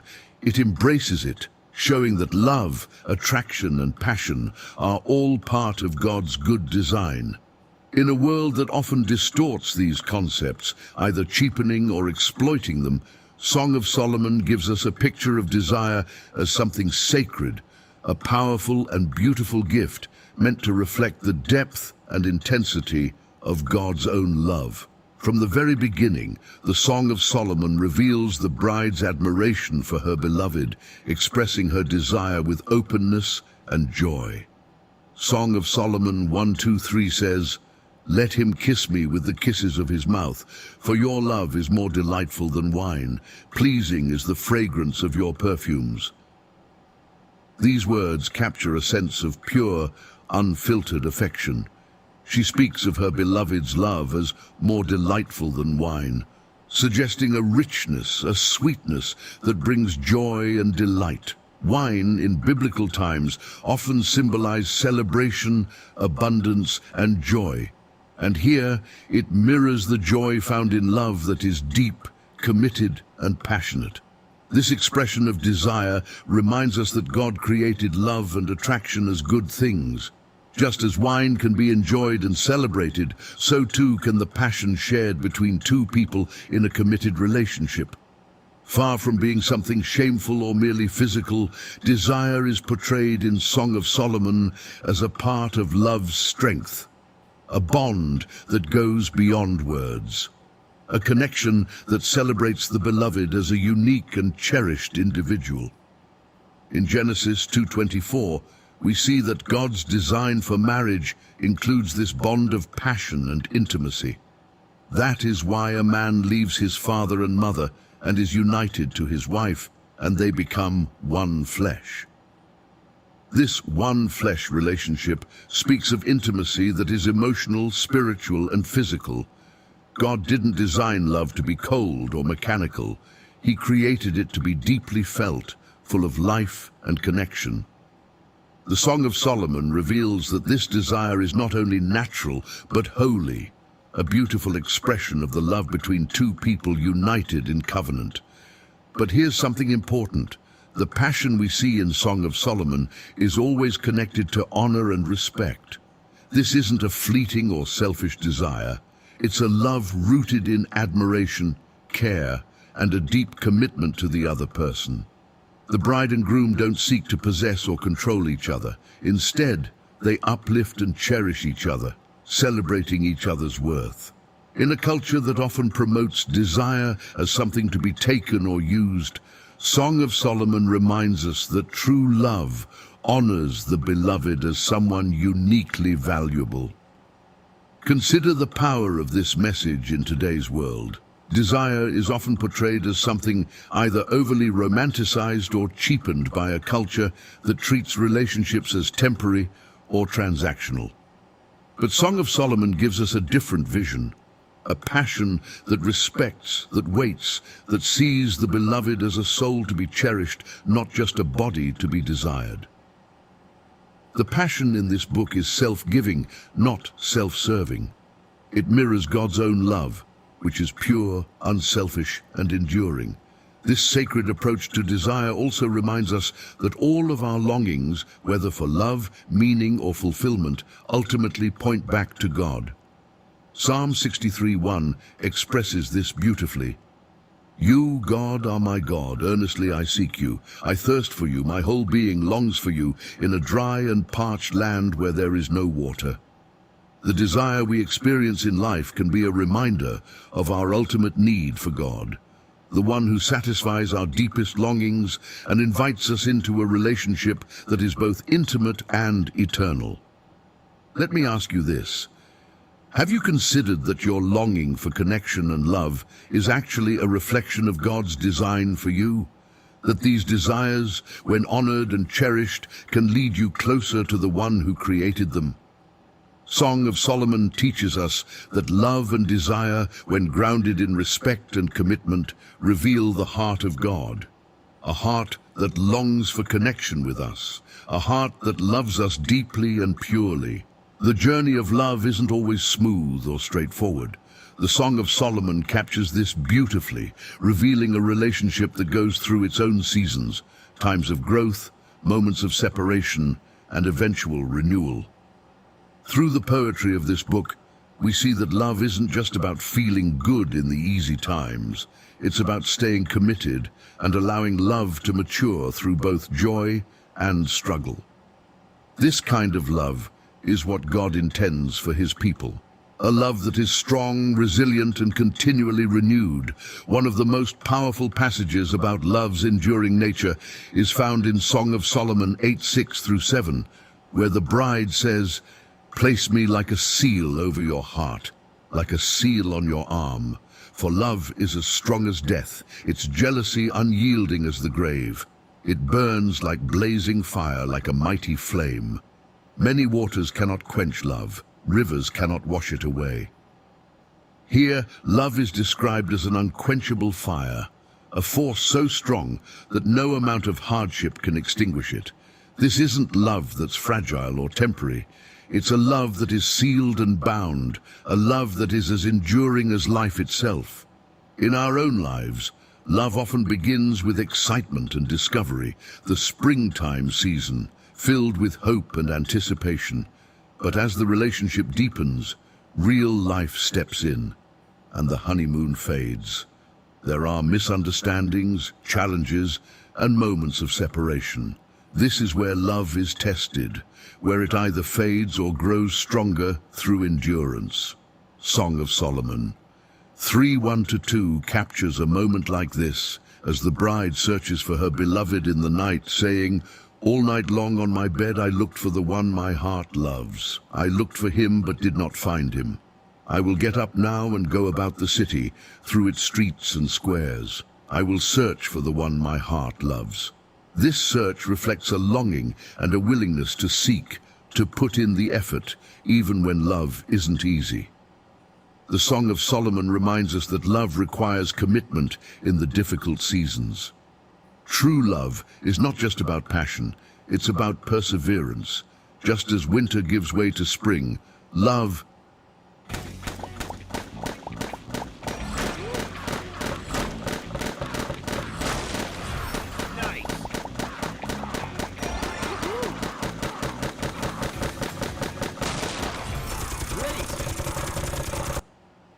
too goes through cycles of renewal. 1 Corinthians 13:7 describes this enduring love perfectly. It always protects, always trusts, always hopes, always perseveres. This is the love that holds on, that looks forward to brighter days even in the darkest seasons. But what about the renewal that follows the trials? In the Song of Solomon, each season of distance or struggle is met with a new depth of intimacy. The bride and groom emerge from each challenge with a stronger bond, a love that has been refined by fire. Their love isn't weakened by trials, it's strengthened, just as the groom reassures his bride, calling her a garden locked up, a spring enclosed, a sealed fountain in Song of Solomon 4:12. We see that their love, after enduring trials, becomes even more sacred and treasured. God's love for us mirrors this same kind of enduring love. We may go through seasons of doubt, struggle, or distance, yet God's commitment to us never wavers. Lamentations 3:22-23 reminds us of this. Because of the Lord's great love, we are not consumed, for his compassions never fail. They are new every morning. His love renews itself, offering us mercy and grace each day, showing us that no matter the trials, his love remains steadfast. In a world that often promotes love as disposable, the Song of Solomon shows us a love that is lasting, a love that is worth fighting for. When we embrace this perspective, we begin to see love not as something that fades with difficulty, but as something that grows, deepens, and ultimately transforms us. The seasons of love are God's way of maturing us, of teaching us to rely on him and to hold on to one another even when the going gets tough. So let me ask you, are you willing to trust in love's seasons, to endure the winters of your relationship, knowing that spring will come again? Have you seen how God's love carries you through the storms, holding you close until you're ready to bloom once more? True love is a journey, and with God as our guide, we can trust that each season has its purpose, that each trial brings us closer to a love that is whole and enduring. In the Song of Solomon, we see love expressed not only as passionate and romantic, but as rooted in deep friendship and companionship. This aspect of love is often overlooked, yet it's one of the most vital parts of any lasting relationship. True love isn't just about romance. It's about walking through life side by side as friends who understand, support, and uplift each other through every high and low. In Song of Solomon 5:16, the bride describes her beloved with these words, "This is my beloved, and this is my friend." In that single line, we see a glimpse into the depth of their bond. He isn't just her lover, he is her companion, her confidant, her trusted friend. It's a simple yet profound declaration that reveals a foundation of mutual respect, shared values, and trust. This kind of love transcends fleeting emotions because it is built on a partnership that is solid and unwavering. Friendship in a relationship brings a different kind of strength. It's the glue that holds love together when emotions run thin, when life gets challenging, or when passion alone isn't enough to carry through the day. Proverbs 17:17 says, "A friend loves at all times, and a brother is born for a time of adversity." This verse speaks to the heart of what companionship in love should look like. An unwavering loyalty, a love that is present in all circumstances, especially in times of hardship. Think about what true companionship does in a relationship. It brings security and comfort, knowing that your partner is someone who won't just celebrate with you in the good times, but will stand by you in the storms. This is the kind of bond we see in the Song of Solomon, a love that rests on a foundation of companionship and mutual trust. The bride and groom aren't just enamored with each other. They genuinely enjoy one another's company. They find joy in simply being together, sharing life's moments, both big and small. This kind of friendship also mirrors our relationship with God. John 15:15 reflects this divine friendship, where Jesus says, "I no longer call you servants, because a servant does not know his master's business. Instead, I have called you friends. For everything that I learned from my Father, I have made known to you." In calling us friends, Jesus invites us into a relationship that goes beyond obligation or duty. He desires closeness, intimacy, and genuine companionship with us. Just as friendship strengthens the bond between the bride and groom in Song of Solomon, our friendship with God deepens our faith, making our walk with Him richer and more fulfilling. This concept of love, rooted in friendship, is especially important in today's world, where relationships often focus on chemistry or external attraction, but may lack the depth needed to endure. The Song of Solomon shows us that love is not simply about attraction. It's about choosing someone as your partner in life, someone you can trust, respect, and lean on. When love is built on friendship, it becomes resilient, capable of standing strong even when the initial excitement fades. As we close our journey through the Song of Solomon, let's take a moment to reflect on the layers of wisdom it offers. Love and desire are not mere emotions. They are reflections of God's creative design, meant to draw us closer to each other and ultimately to Him. We are invited to honor our relationships as sacred spaces where God's love is reflected in our lives. Love isn't about what we can get, it's about what we give. The Song of Solomon calls us to honor love as a covenant, a lifelong journey that we choose every day. This type of commitment mirrors God's unyielding faithfulness, reminding us that He will never leave or forsake us. The book's portrayal of love through different seasons teaches us that all relationships, especially our relationship with God, require patience and resilience. True love grows, adapts, and deepens, just as our faith grows through seasons of both joy and challenge. The Song of Solomon shows us that friendship is essential in love. In loving relationships, companionship brings stability, trust, and joy. It's a reminder that, above all, God desires to be our friend, walking alongside us in both our triumphs and struggles. Ultimately, the Song of Solomon reminds us that love is a divine mystery, something far beyond simple human experience. It is something to be explored, nurtured, and cherished. The love between Solomon and his bride gives us a glimpse of the love God offers each of us, a love that is personal, intimate, and endlessly pursuing. 1 John 4:16 tells us, God is love. Whoever lives in love lives in God, and God in them.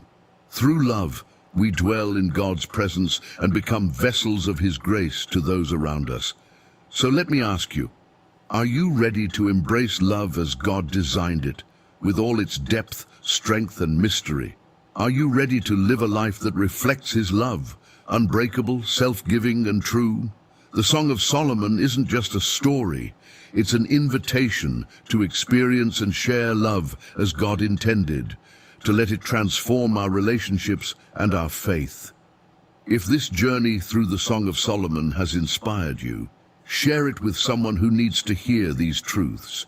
Here on Deep Bible Stories, we're uncovering the richness of God's Word, exploring the wisdom and beauty hidden within the Scriptures, And if you're eager to go even deeper, check the description for more videos and resources that will draw you closer to understanding God's love and His purpose for your life.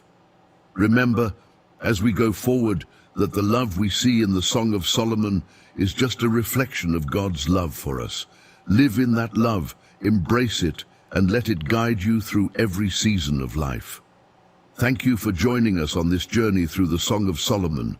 May its wisdom bless you, strengthen you, and lead you closer to the heart of God. Stay blessed.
Gatorlight, a specialized blend of 5 electrolytes for rapid rehydration. Gatorlight, is it in you?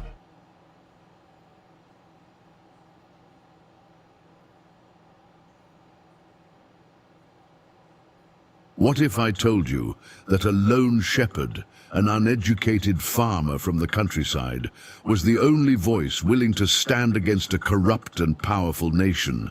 That a man who spent his days among sheep and fig trees would one day roar like a lion, calling out kings, priests, and an entire society that had abandoned justice?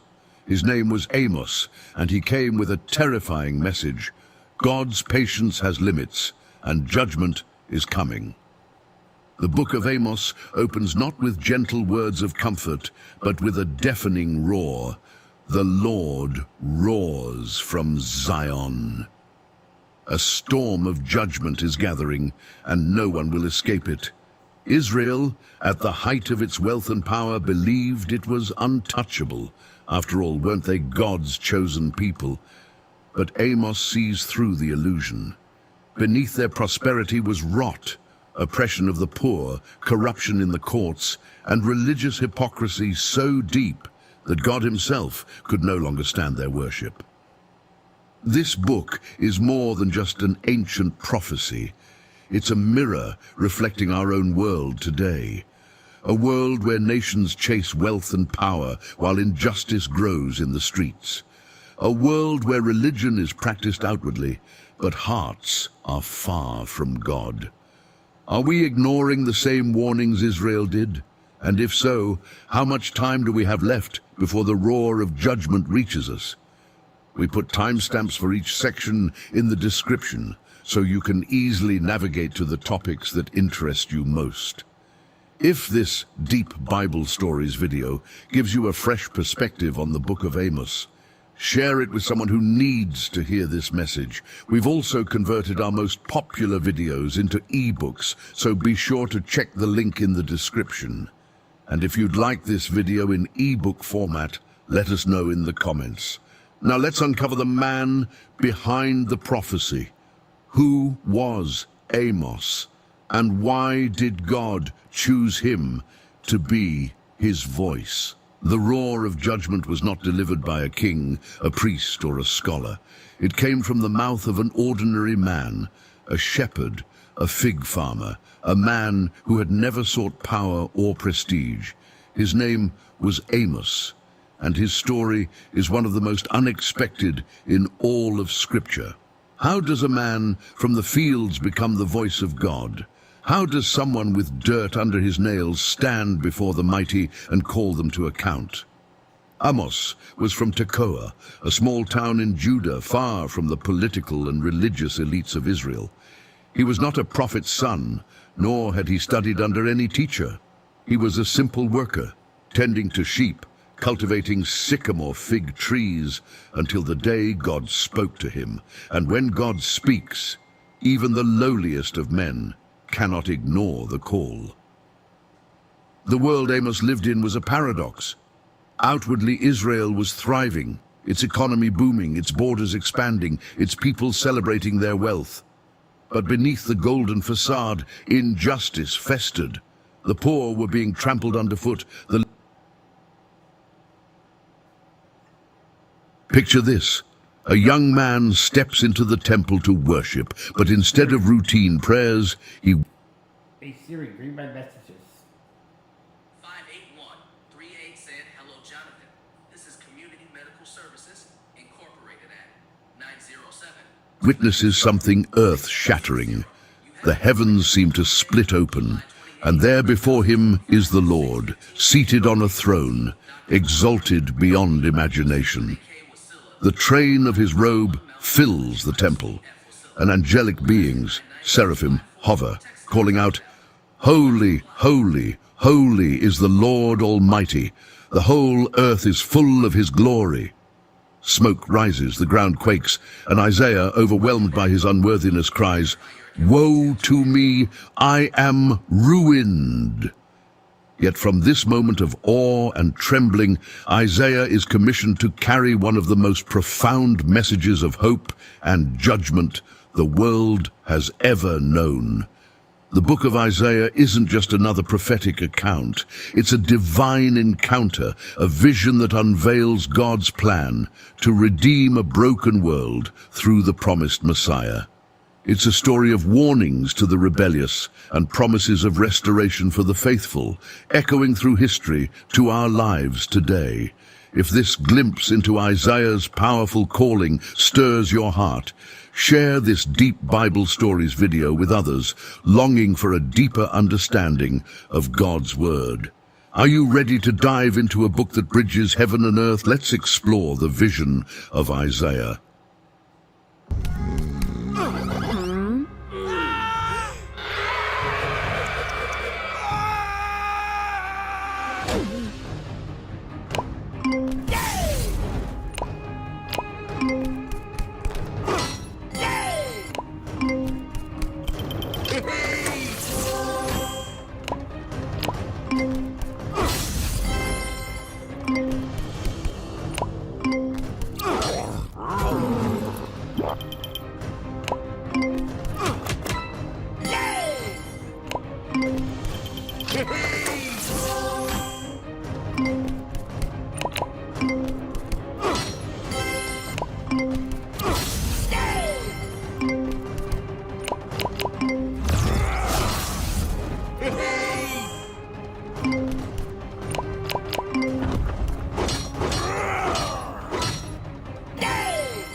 Imagine living in a time when your nation teeters on the edge of destruction, surrounded by powerful empires like Assyria and Babylon, and your people seem deaf to the warnings of God. This was the world of Isaiah, a man chosen to deliver a message of both judgment and hope during one of Israel's most turbulent eras. But who was this extraordinary prophet whose words still resonate across millennia? Isaiah, whose name means the Lord is salvation, was not just any ordinary man. Born into a noble family in Jerusalem, he lived during the reigns of several kings, including Uzziah, Jotham, Ahaz, and Hezekiah. This gave him a front-row seat to the political intrigue, spiritual decline, and fleeting moments of revival in Judah's history. But Isaiah wasn't merely a witness to these events. He was God's mouthpiece, tasked with speaking truth to power in a time when few dared. His calling was nothing short of dramatic. In Isaiah 6, we're told of the life-altering moment when Isaiah encountered the glory of God in the temple. Picture the scene, the majestic throne, the seraphim declaring God's holiness, the very foundations of the temple shaking. Overcome by his sinfulness, Isaiah cried, "Woe to me, I am ruined." Yet, instead of condemnation, Isaiah experienced purification. A seraph touched his lips with a burning coal, cleansing him and preparing him for his mission. When the Lord asked, "Whom shall I send?" Isaiah's response was immediate. "Here am I, send me." This divine encounter shaped Isaiah's life and ministry. From that moment forward, he became a relentless voice for God, addressing kings, priests, and ordinary people alike. His messages ranged from stern warnings of judgment for Israel's rebellion to breathtaking visions of a future Messiah and the ultimate restoration of God's people. Isaiah's prophetic career spanned decades, during which he navigated some of the most significant crises in Judah's history. Under King Ahaz, he confronted a leader who trusted political alliances over God's promises, urging him to rely on the Lord instead of Assyria. Isaiah's boldness shines in moments like these, as he delivered prophecies with unwavering conviction, even when his words were unwelcome. Yet Isaiah wasn't just a prophet of doom. He was a poet of hope. His writings are some of the most eloquent in all of Scripture, filled with vivid imagery and profound theology. He speaks of a suffering servant who will bear the sins of many, a Prince of Peace who will establish an eternal kingdom, and a faithful remnant that will emerge from the ashes of judgment. Isaiah's vision extended far beyond his time, offering glimpses of a Messiah who would bring salvation not only to Israel, but to the whole world. Imagine the weight of Isaiah's task, speaking truth to a nation resistant to change, knowing that many would reject his words. Yet he pressed on, compelled by a vision of God's holiness and a deep burden for his people. Isaiah's life reminds us that being a messenger for God often requires courage, sacrifice, and a willingness to trust him, even when the results seem uncertain. How does Isaiah's story speak to us today? Have you ever felt called to stand firm in your faith, even when those around you seem indifferent or opposed? Isaiah's unwavering obedience challenges us to trust God's plan, even when it's hard to see the outcome. Imagine standing in the holiest place on earth, only to find yourself transported to the holiest place in the heavens. This was Isaiah's experience, a moment so awe-inspiring and life-altering that it set the course for one of the greatest prophetic ministries in history. It begins with tragedy but crescendos into a vision of glory, holiness, and an undeniable calling. Isaiah 6 opens with these words, "In the year that King Uzziah died, I saw the Lord, high and exalted, seated on a throne, and the train of his robe filled the temple." The year was around 740 BC, and Judah was in turmoil. Uzziah, a long-reigning king who had brought stability and prosperity, was gone. The nation stood on the brink of political and spiritual uncertainty. Against this backdrop, Isaiah is brought into the very throne room of God. Picture it, a throne towering above anything imaginable, and the Lord seated in majesty. Around him are seraphim, celestial beings of fire with 6 wings each, 2 to cover their faces, 2 to cover their feet, and 2 to fly. Their voices thunder through the heavens as they cry, "Holy, holy, holy is the Lord Almighty. The whole earth is full of his glory." The sound shakes the thresholds, and smoke fills the air. Isaiah, overwhelmed by the holiness of God and the majesty of the scene, is instantly aware of his own unworthiness. "Woe to me," he cries, "I'm ruined." For I'm a man of unclean lips, and I live among a people of unclean lips, and my eyes have seen the King, the Lord Almighty. Can you imagine standing before absolute purity, feeling every imperfection of your heart laid bare? Isaiah's response wasn't exaggerated. It was the only appropriate reaction to the holiness of God. But the story doesn't end in despair. A seraph flies toward Isaiah, carrying a live coal taken from the altar with tongs. With precision and purpose, the seraph touches Isaiah's lips, declaring, "See, this has touched your lips. Your guilt is taken away, and your sin atoned for." In that instant, Isaiah is cleansed, not by his own efforts, but by the mercy and provision of God. This act of purification transforms him from a man burdened by sin to a vessel ready to carry the words of the Almighty. In the throes of titanic space battles, I can turn the tide. I control ultimate power. The doomsday awaits. One button. Infinite destruction. Only in EVE Online.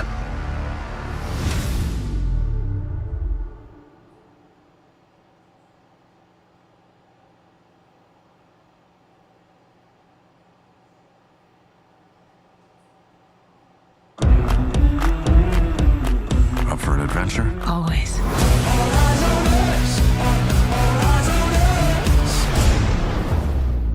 What is this place? You made it. What's up, cuz? You were the last to see the president alive. Welcome to the pit. Light him up now! A crew of pirates is coming. That was cool.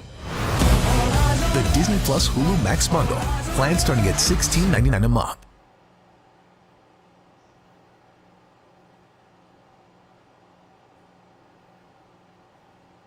Then comes the divine question that reverberates through the throne room. Whom shall I send? And who will go for us? God's voice, both a command and an invitation, echoes with urgency and purpose. Isaiah doesn't hesitate. His response is simple, yet profound. Here am I. Send me. Think about the courage it took for Isaiah to say yes.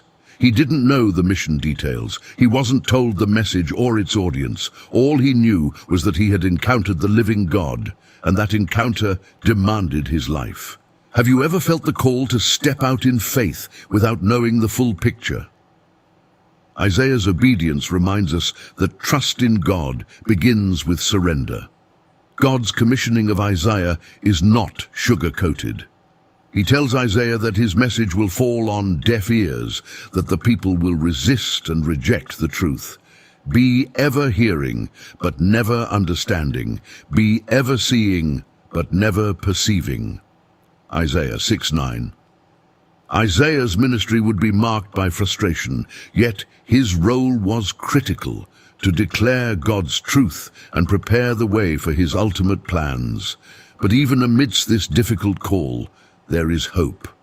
God reveals that a remnant will remain, a holy seed, like a stump left after a tree has been cut down. This small but faithful group would carry forward God's purposes, paving the way for redemption. Isaiah's calling isn't just a story of one man's commissioning. It's a testament to the power of encountering God. His vision reminds us of the holiness of the Lord, the weight of our sin, and the incredible grace that cleanses and equips us for his work. How would you respond if you heard God's call today? Are you ready to say, "Here am I, send me," even when the path ahead is uncertain? The sun sets over Jerusalem, casting long shadows across the city's walls. Its streets, once filled with worshippers singing praises to Yahweh, now echo with the sounds of merchants hawking idols and leaders conspiring in secret. This is the Judah Isaiah confronts, a people who have turned their backs on God, seeking refuge in their own wisdom, alliances, and hollow rituals. Through Isaiah, the voice of the Almighty pierces this darkness with words of warning, hope, and an urgent call to repentance. Isaiah stands before a rebellious nation, his voice like a trumpet blast. Hear me, you heavens. Listen, earth. For the Lord has spoken. I reared children and brought them up, but they have rebelled against me. Isaiah 1:2. Can you imagine the anguish of a father watching his children run into danger, heedless of his cries? This is the heart of God, a parent betrayed by the very ones he nurtured. Judah's rebellion runs deep. Their offerings fill the temple. Their festivals crowd the calendar, but their hearts are far from God. Stop bringing meaningless offerings, God declares. Your incense is detestable to me. I cannot bear your worthless assemblies. Isaiah 1:13. Imagine the shock of hearing that the rituals meant to honor God have become a stench to him. Why? Because they are empty gestures, masking corruption, violence, and injustice. Isaiah's words are relentless. He likens Judah to a prostitute, trading its covenant with God for alliances with pagan nations. How the faithful city has become a prostitute. She once was full of justice, righteousness used to dwell in her, but now murderers. Isaiah 1:21. The city that should have been a light to the nations now stumbles in darkness. The rulers have abandoned justice, taking bribes and neglecting the fatherless and the widow. How did it come to this? A people who once walked with God now bow to idols of wood and stone, trusting in wealth and treaties instead of the Lord. But Isaiah's message isn't all condemnation. Amid the warnings, there's an offer of grace, a call to return to the God who never stops loving his people. Come now, let us settle the matter, says the Lord. Though your sins are like scarlet, they shall be as white as snow. Though they are red as crimson, they shall be like wool. Isaiah 1:18. This is the paradox of divine judgment. God's justice always carries the possibility of redemption. But the choice is clear. Obedience will bring blessing. Rebellion will bring ruin. Isaiah's warnings also strike at Judah's misplaced trust in political alliances. Surrounded by superpowers like Assyria and Egypt, Judah constantly seeks protection from foreign kings instead of relying on the King of Kings. Woe to those who go down to Egypt for help, Isaiah proclaims, who rely on horses, who trust in the multitude of their chariots, but do not look to the Holy One of Israel or seek help from the Lord. Isaiah 31:1. It's a sobering reminder that no earthly alliance can save us from spiritual decay. Are we, like Judah, tempted to place our faith in human solutions rather than God's promises? The warnings extend beyond the political to the deeply personal. Isaiah exposes the people's idolatry, a sin that pervades their homes, markets, and places of worship. Their land is full of idols. They bow down to the work of their hands, to what their fingers have made. Isaiah 2:8. How tragic it must have been for Isaiah to see his people worshipping lifeless statues while ignoring the living God. Have we, in our own way, crafted modern idols, money, status, or technology that steal our devotion from the Creator? Amid the dire warnings, Isaiah also paints a vision of what could be. If Judah repents, they will be restored. Zion will be redeemed with justice, her penitent ones with righteousness. Isaiah 1:27. The promise is there, but the people must choose. Will they humble themselves and turn back to God, or will they persist in their rebellion? Isaiah's words resonate across centuries because they reveal a truth that hasn't changed. God desires relationship, not ritual.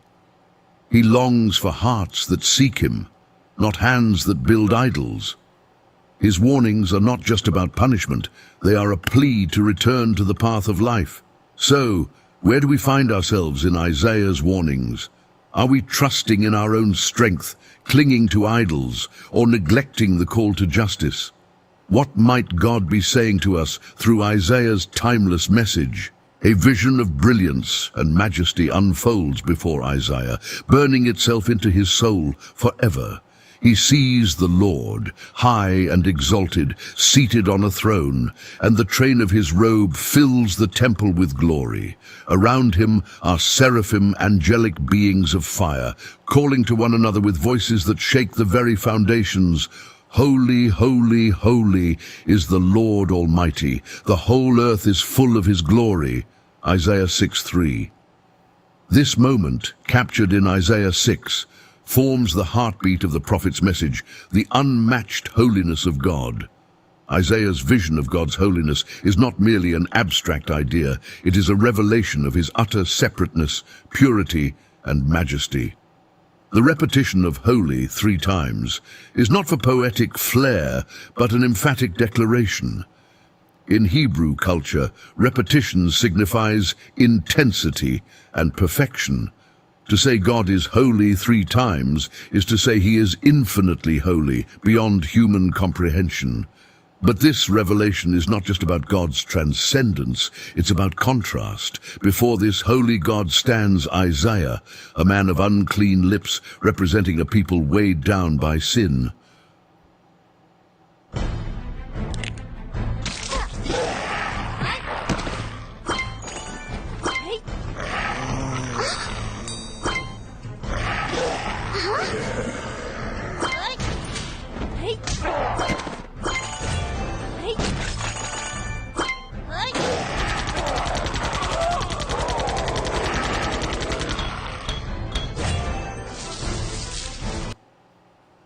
Woe to me, Isaiah cries, I am ruined, for I am a man of unclean lips, and I live among a people of unclean lips, and my eyes have seen the King, the Lord Almighty. Isaiah 6:5. Have you ever had a moment where you saw yourself as you truly are, standing before perfection? This is Isaiah's awakening, a raw confrontation with human frailty in the presence of divine perfection. Isaiah's vision doesn't leave him in despair. A seraph approaches with a live coal from the altar, touching his lips and proclaiming, "See, this has touched your lips. Your guilt is taken away and your sin atoned for." Isaiah 6:7. God's holiness is not only awe-inspiring, it is purifying. He is a God who confronts sin, but also provides the means for atonement, paving the way for restoration. Throughout the book of Isaiah, this central theme of God's holiness permeates every message, every judgment, and every promise. God's holiness defines his character and his actions. His holiness is why he cannot tolerate sin, yet it is also the foundation of his plan to redeem his people. Isaiah contrasts this divine holiness with the moral corruption of Judah and the surrounding nations. In Isaiah 1, God accuses his people of turning away from him, their worship polluted by hypocrisy. "Your hands are full of blood. Wash and make yourselves clean. Take your evil deeds out of my sight. Stop doing wrong. Learn to do right. Seek justice." Isaiah 1:15-17. The holiness of God exposes the depths of human sinfulness, yet it also beckons his people to return, to be cleansed and restored. This theme becomes even more profound when Isaiah points to the nations. God's holiness isn't confined to Israel, it encompasses the whole earth. Isaiah 40 declares, "To whom will you compare me?" Or, "Who is my equal?" says the Holy One. Isaiah 40:25. His holiness is not just about purity, it is about power, sovereignty, and unmatched authority over all creation.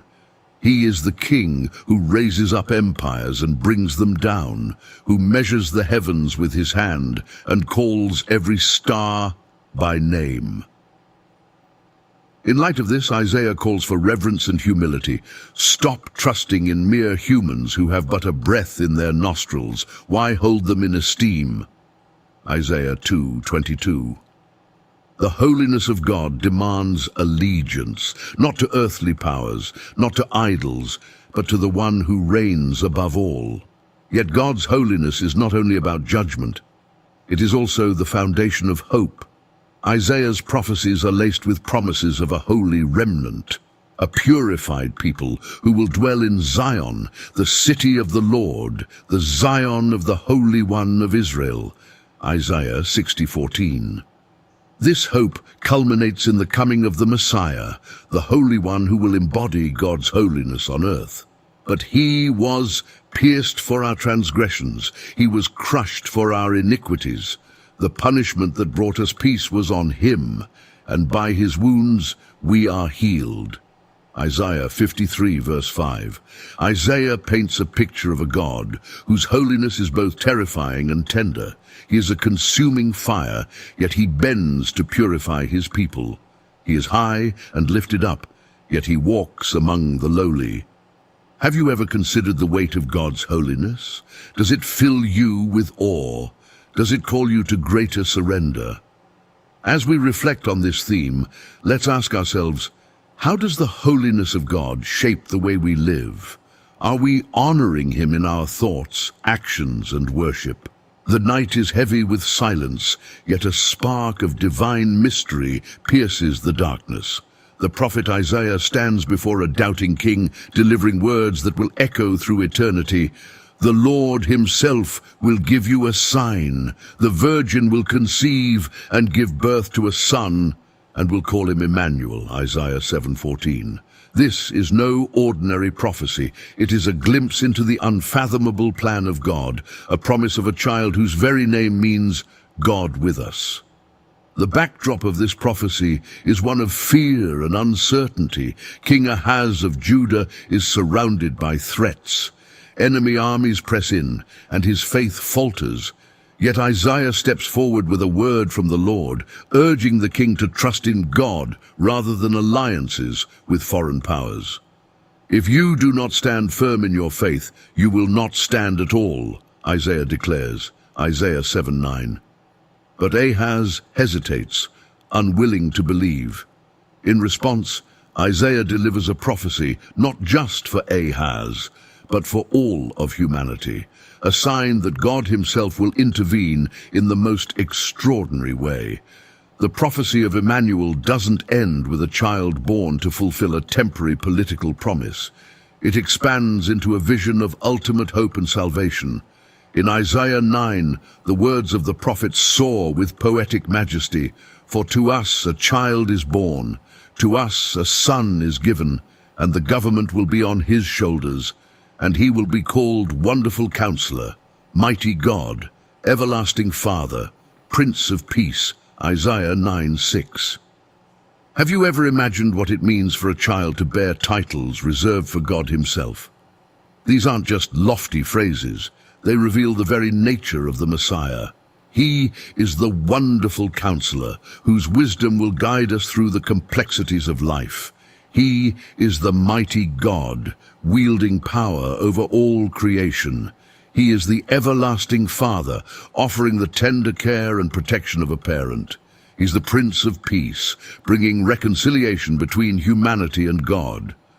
Isaiah's prophecy paints a picture of a world transformed by this child.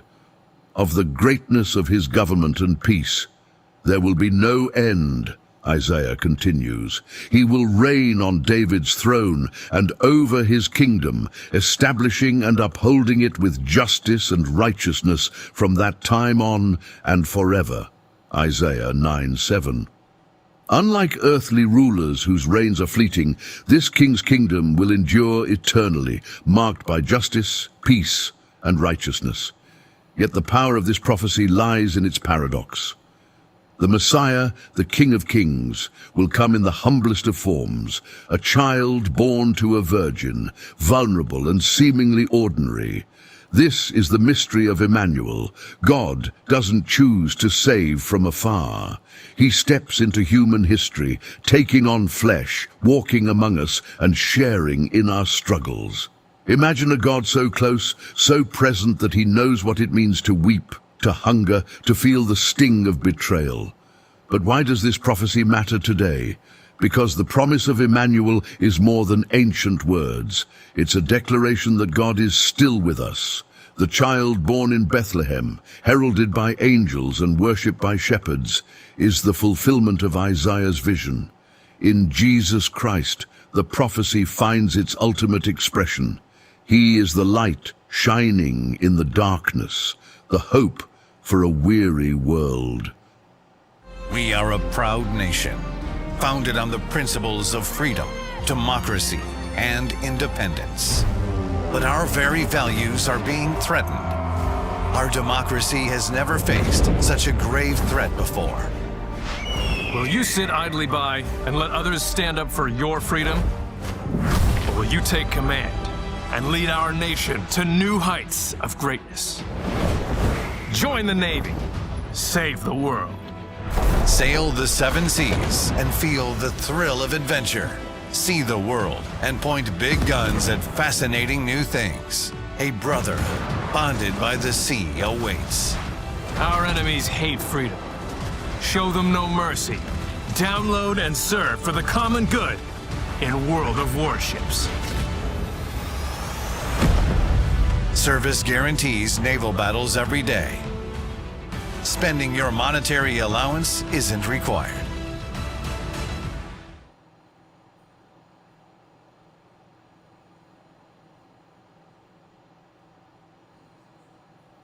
Senator Dan Sullivan's net worth has as much as quadrupled since he took office, and he just voted for trillions in tax breaks for millionaires like himself, all paid for by massive cuts to Medicaid. Tell Sullivan to put Medicaid above tax cuts for millionaires.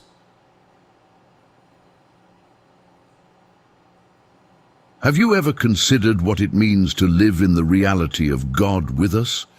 Do you trust that He walks with you through every trial, that His presence is your strength and comfort? Isaiah's prophecy invites us to see our lives through the lens of this truth, that we are never alone. The scene shifts from the streets of Jerusalem to the farthest reaches of the ancient world.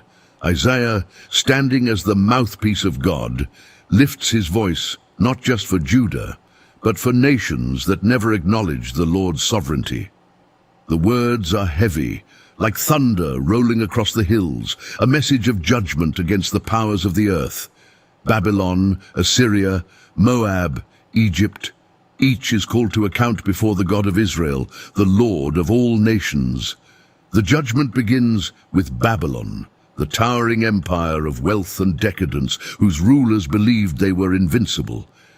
Isaiah's words slice through their pride like a sword. Fallen, fallen is Babylon. All the images of its gods lie shattered on the ground. Isaiah 21:9. In Isaiah 13, the prophet unveils a terrifying vision of Babylon's downfall. See, the day of the Lord is coming, a cruel day with wrath and fierce anger, to make the land desolate and destroy the sinners within it. Isaiah 13:9. The imagery is vivid and apocalyptic. The stars refuse to shine, and the heavens shake as God moves against a nation whose arrogance has reached the heavens. But this is more than the fall of a political power. It is a reminder that no kingdom built on human pride can stand before the holiness of God. Then comes Assyria, the hammer of the ancient world, feared and hated for its ruthless conquests. The Lord speaks through Isaiah, declaring, "I will break the Assyrian in my land. On my mountains I will trample him down." Isaiah 14:25. The Assyrians were instruments of God's judgment on Israel, but they had overstepped their bounds, boasting in their strength and forgetting they were merely tools in the hands of the Almighty. Isaiah's prophecy reveals a stunning reversal. The oppressors will themselves be oppressed, and their power will crumble like dust. And what of Moab, Israel's ancient rival, perched east of the Jordan River? Isaiah mourns their destruction, even as he proclaims it. "My heart cries out over Moab. Her fugitives flee as far as Zoar." Isaiah 15:5. The Moabites, whose pride and idolatry had long provoked the Lord, face desolation. Yet even here there is a note of hope. Isaiah 16:4-5 speaks of a day when a throne will be established in love, and a faithful ruler will bring justice and righteousness. It's a hint of the Messiah, woven even into the oracles of judgment. Egypt, the ancient superpower whose pyramids stood as monuments to human achievement, is not spared either. Isaiah declares, "The Lord will bring judgment on Egypt. The idols of Egypt tremble before him, and the hearts of the Egyptians melt with fear." Isaiah 19:1. The nation that once enslaved Israel is brought low, yet Isaiah's words also point to a future reconciliation. In that day, Israel will be the third, along with Egypt and Assyria, a blessing on the earth. Isaiah 19:24. God's plan for the nations isn't just judgment, it's redemption. Through these prophecies, a pattern emerges. Each nation is judged for its pride, idolatry, and injustice. Each is reminded that power without righteousness is fleeting, that human strength is nothing before the Lord. But Isaiah's oracles aren't merely about the past, they challenge us today. Have we built our own Babylons, trusting in wealth or status? Do we, like Assyria, boast in our achievements, forgetting the one who holds all power? The judgment on the nations is a sobering reminder that God's justice is universal. It doesn't stop at Israel's borders or exempt those who think themselves untouchable. Yet within these warnings, there's always a glimmer of hope, a promise that God's ultimate goal is not destruction, but restoration. As Isaiah's words echo through time, they call us to humility and trust in the Lord. They remind us that every kingdom, every nation, and every individual will one day stand before the throne of God. The prophecies about Babylon in Isaiah are not just predictions of a city's downfall, they are the unraveling of a symbol. Babylon, with its towering walls and unmatched wealth, represents human pride, rebellion, and the defiance of God's authority. Isaiah's words echo like the tolling of a bell, a warning that no empire, no matter how powerful, can stand against the Almighty. Picture the grandeur of Babylon, the crown jewel of the ancient world. Its hanging gardens were one of the 7 wonders. Its armies were feared, and its rulers considered themselves gods among men. Yet, in Isaiah's vision, this dazzling city is reduced to desolation. Babylon, the jewel of kingdoms, the pride and glory of the Babylonians, will be overthrown by God like Sodom and Gomorrah. Isaiah 13:19. The imagery is stark. A place once teeming with life will become a haunt for wild animals, its mighty towers brought to ruin. Isaiah's prophecy isn't just about architecture or politics, it's a condemnation of Babylon's heart, a heart consumed by arrogance. The Babylonians believed their city was eternal, untouchable. They trusted in their wealth, their military, their gods of stone and gold. But Isaiah declares, "I will punish the world for its evil, the wicked for their sins. I will put an end to the arrogance of the haughty and will humble the pride of the ruthless." Isaiah 13:11. Babylon's fall is more than a historical event. It's a theological statement. In Isaiah 14, the prophet unveils a powerful allegory. The king of Babylon is likened to a shining star, cast down from the heavens because of his pride. You said in your heart, "I will ascend to the heavens. I will raise my throne above the stars of God." But you are brought down to the realm of the dead, to the depths of the pit. Isaiah 14:13-15. This isn't just about one ruler, it's about the spirit of Babylon, the idea that humanity can exalt itself above its creator. From the Tower of Babel in Genesis to the revelation of John, Babylon represents the rebellion of the world against God. Isaiah's prophecy cuts to the core of this defiance, declaring that all who walk the path of pride will share Babylon's fate. But Isaiah's words don't stop at judgment. Even in the shadow of Babylon's fall, there is a glimmer of hope for those who trust in God. The Lord has broken the rod of the wicked, the scepter of the rulers. Isaiah 14:5. This is a promise that God's justice will prevail, that oppression and arrogance will not have the final.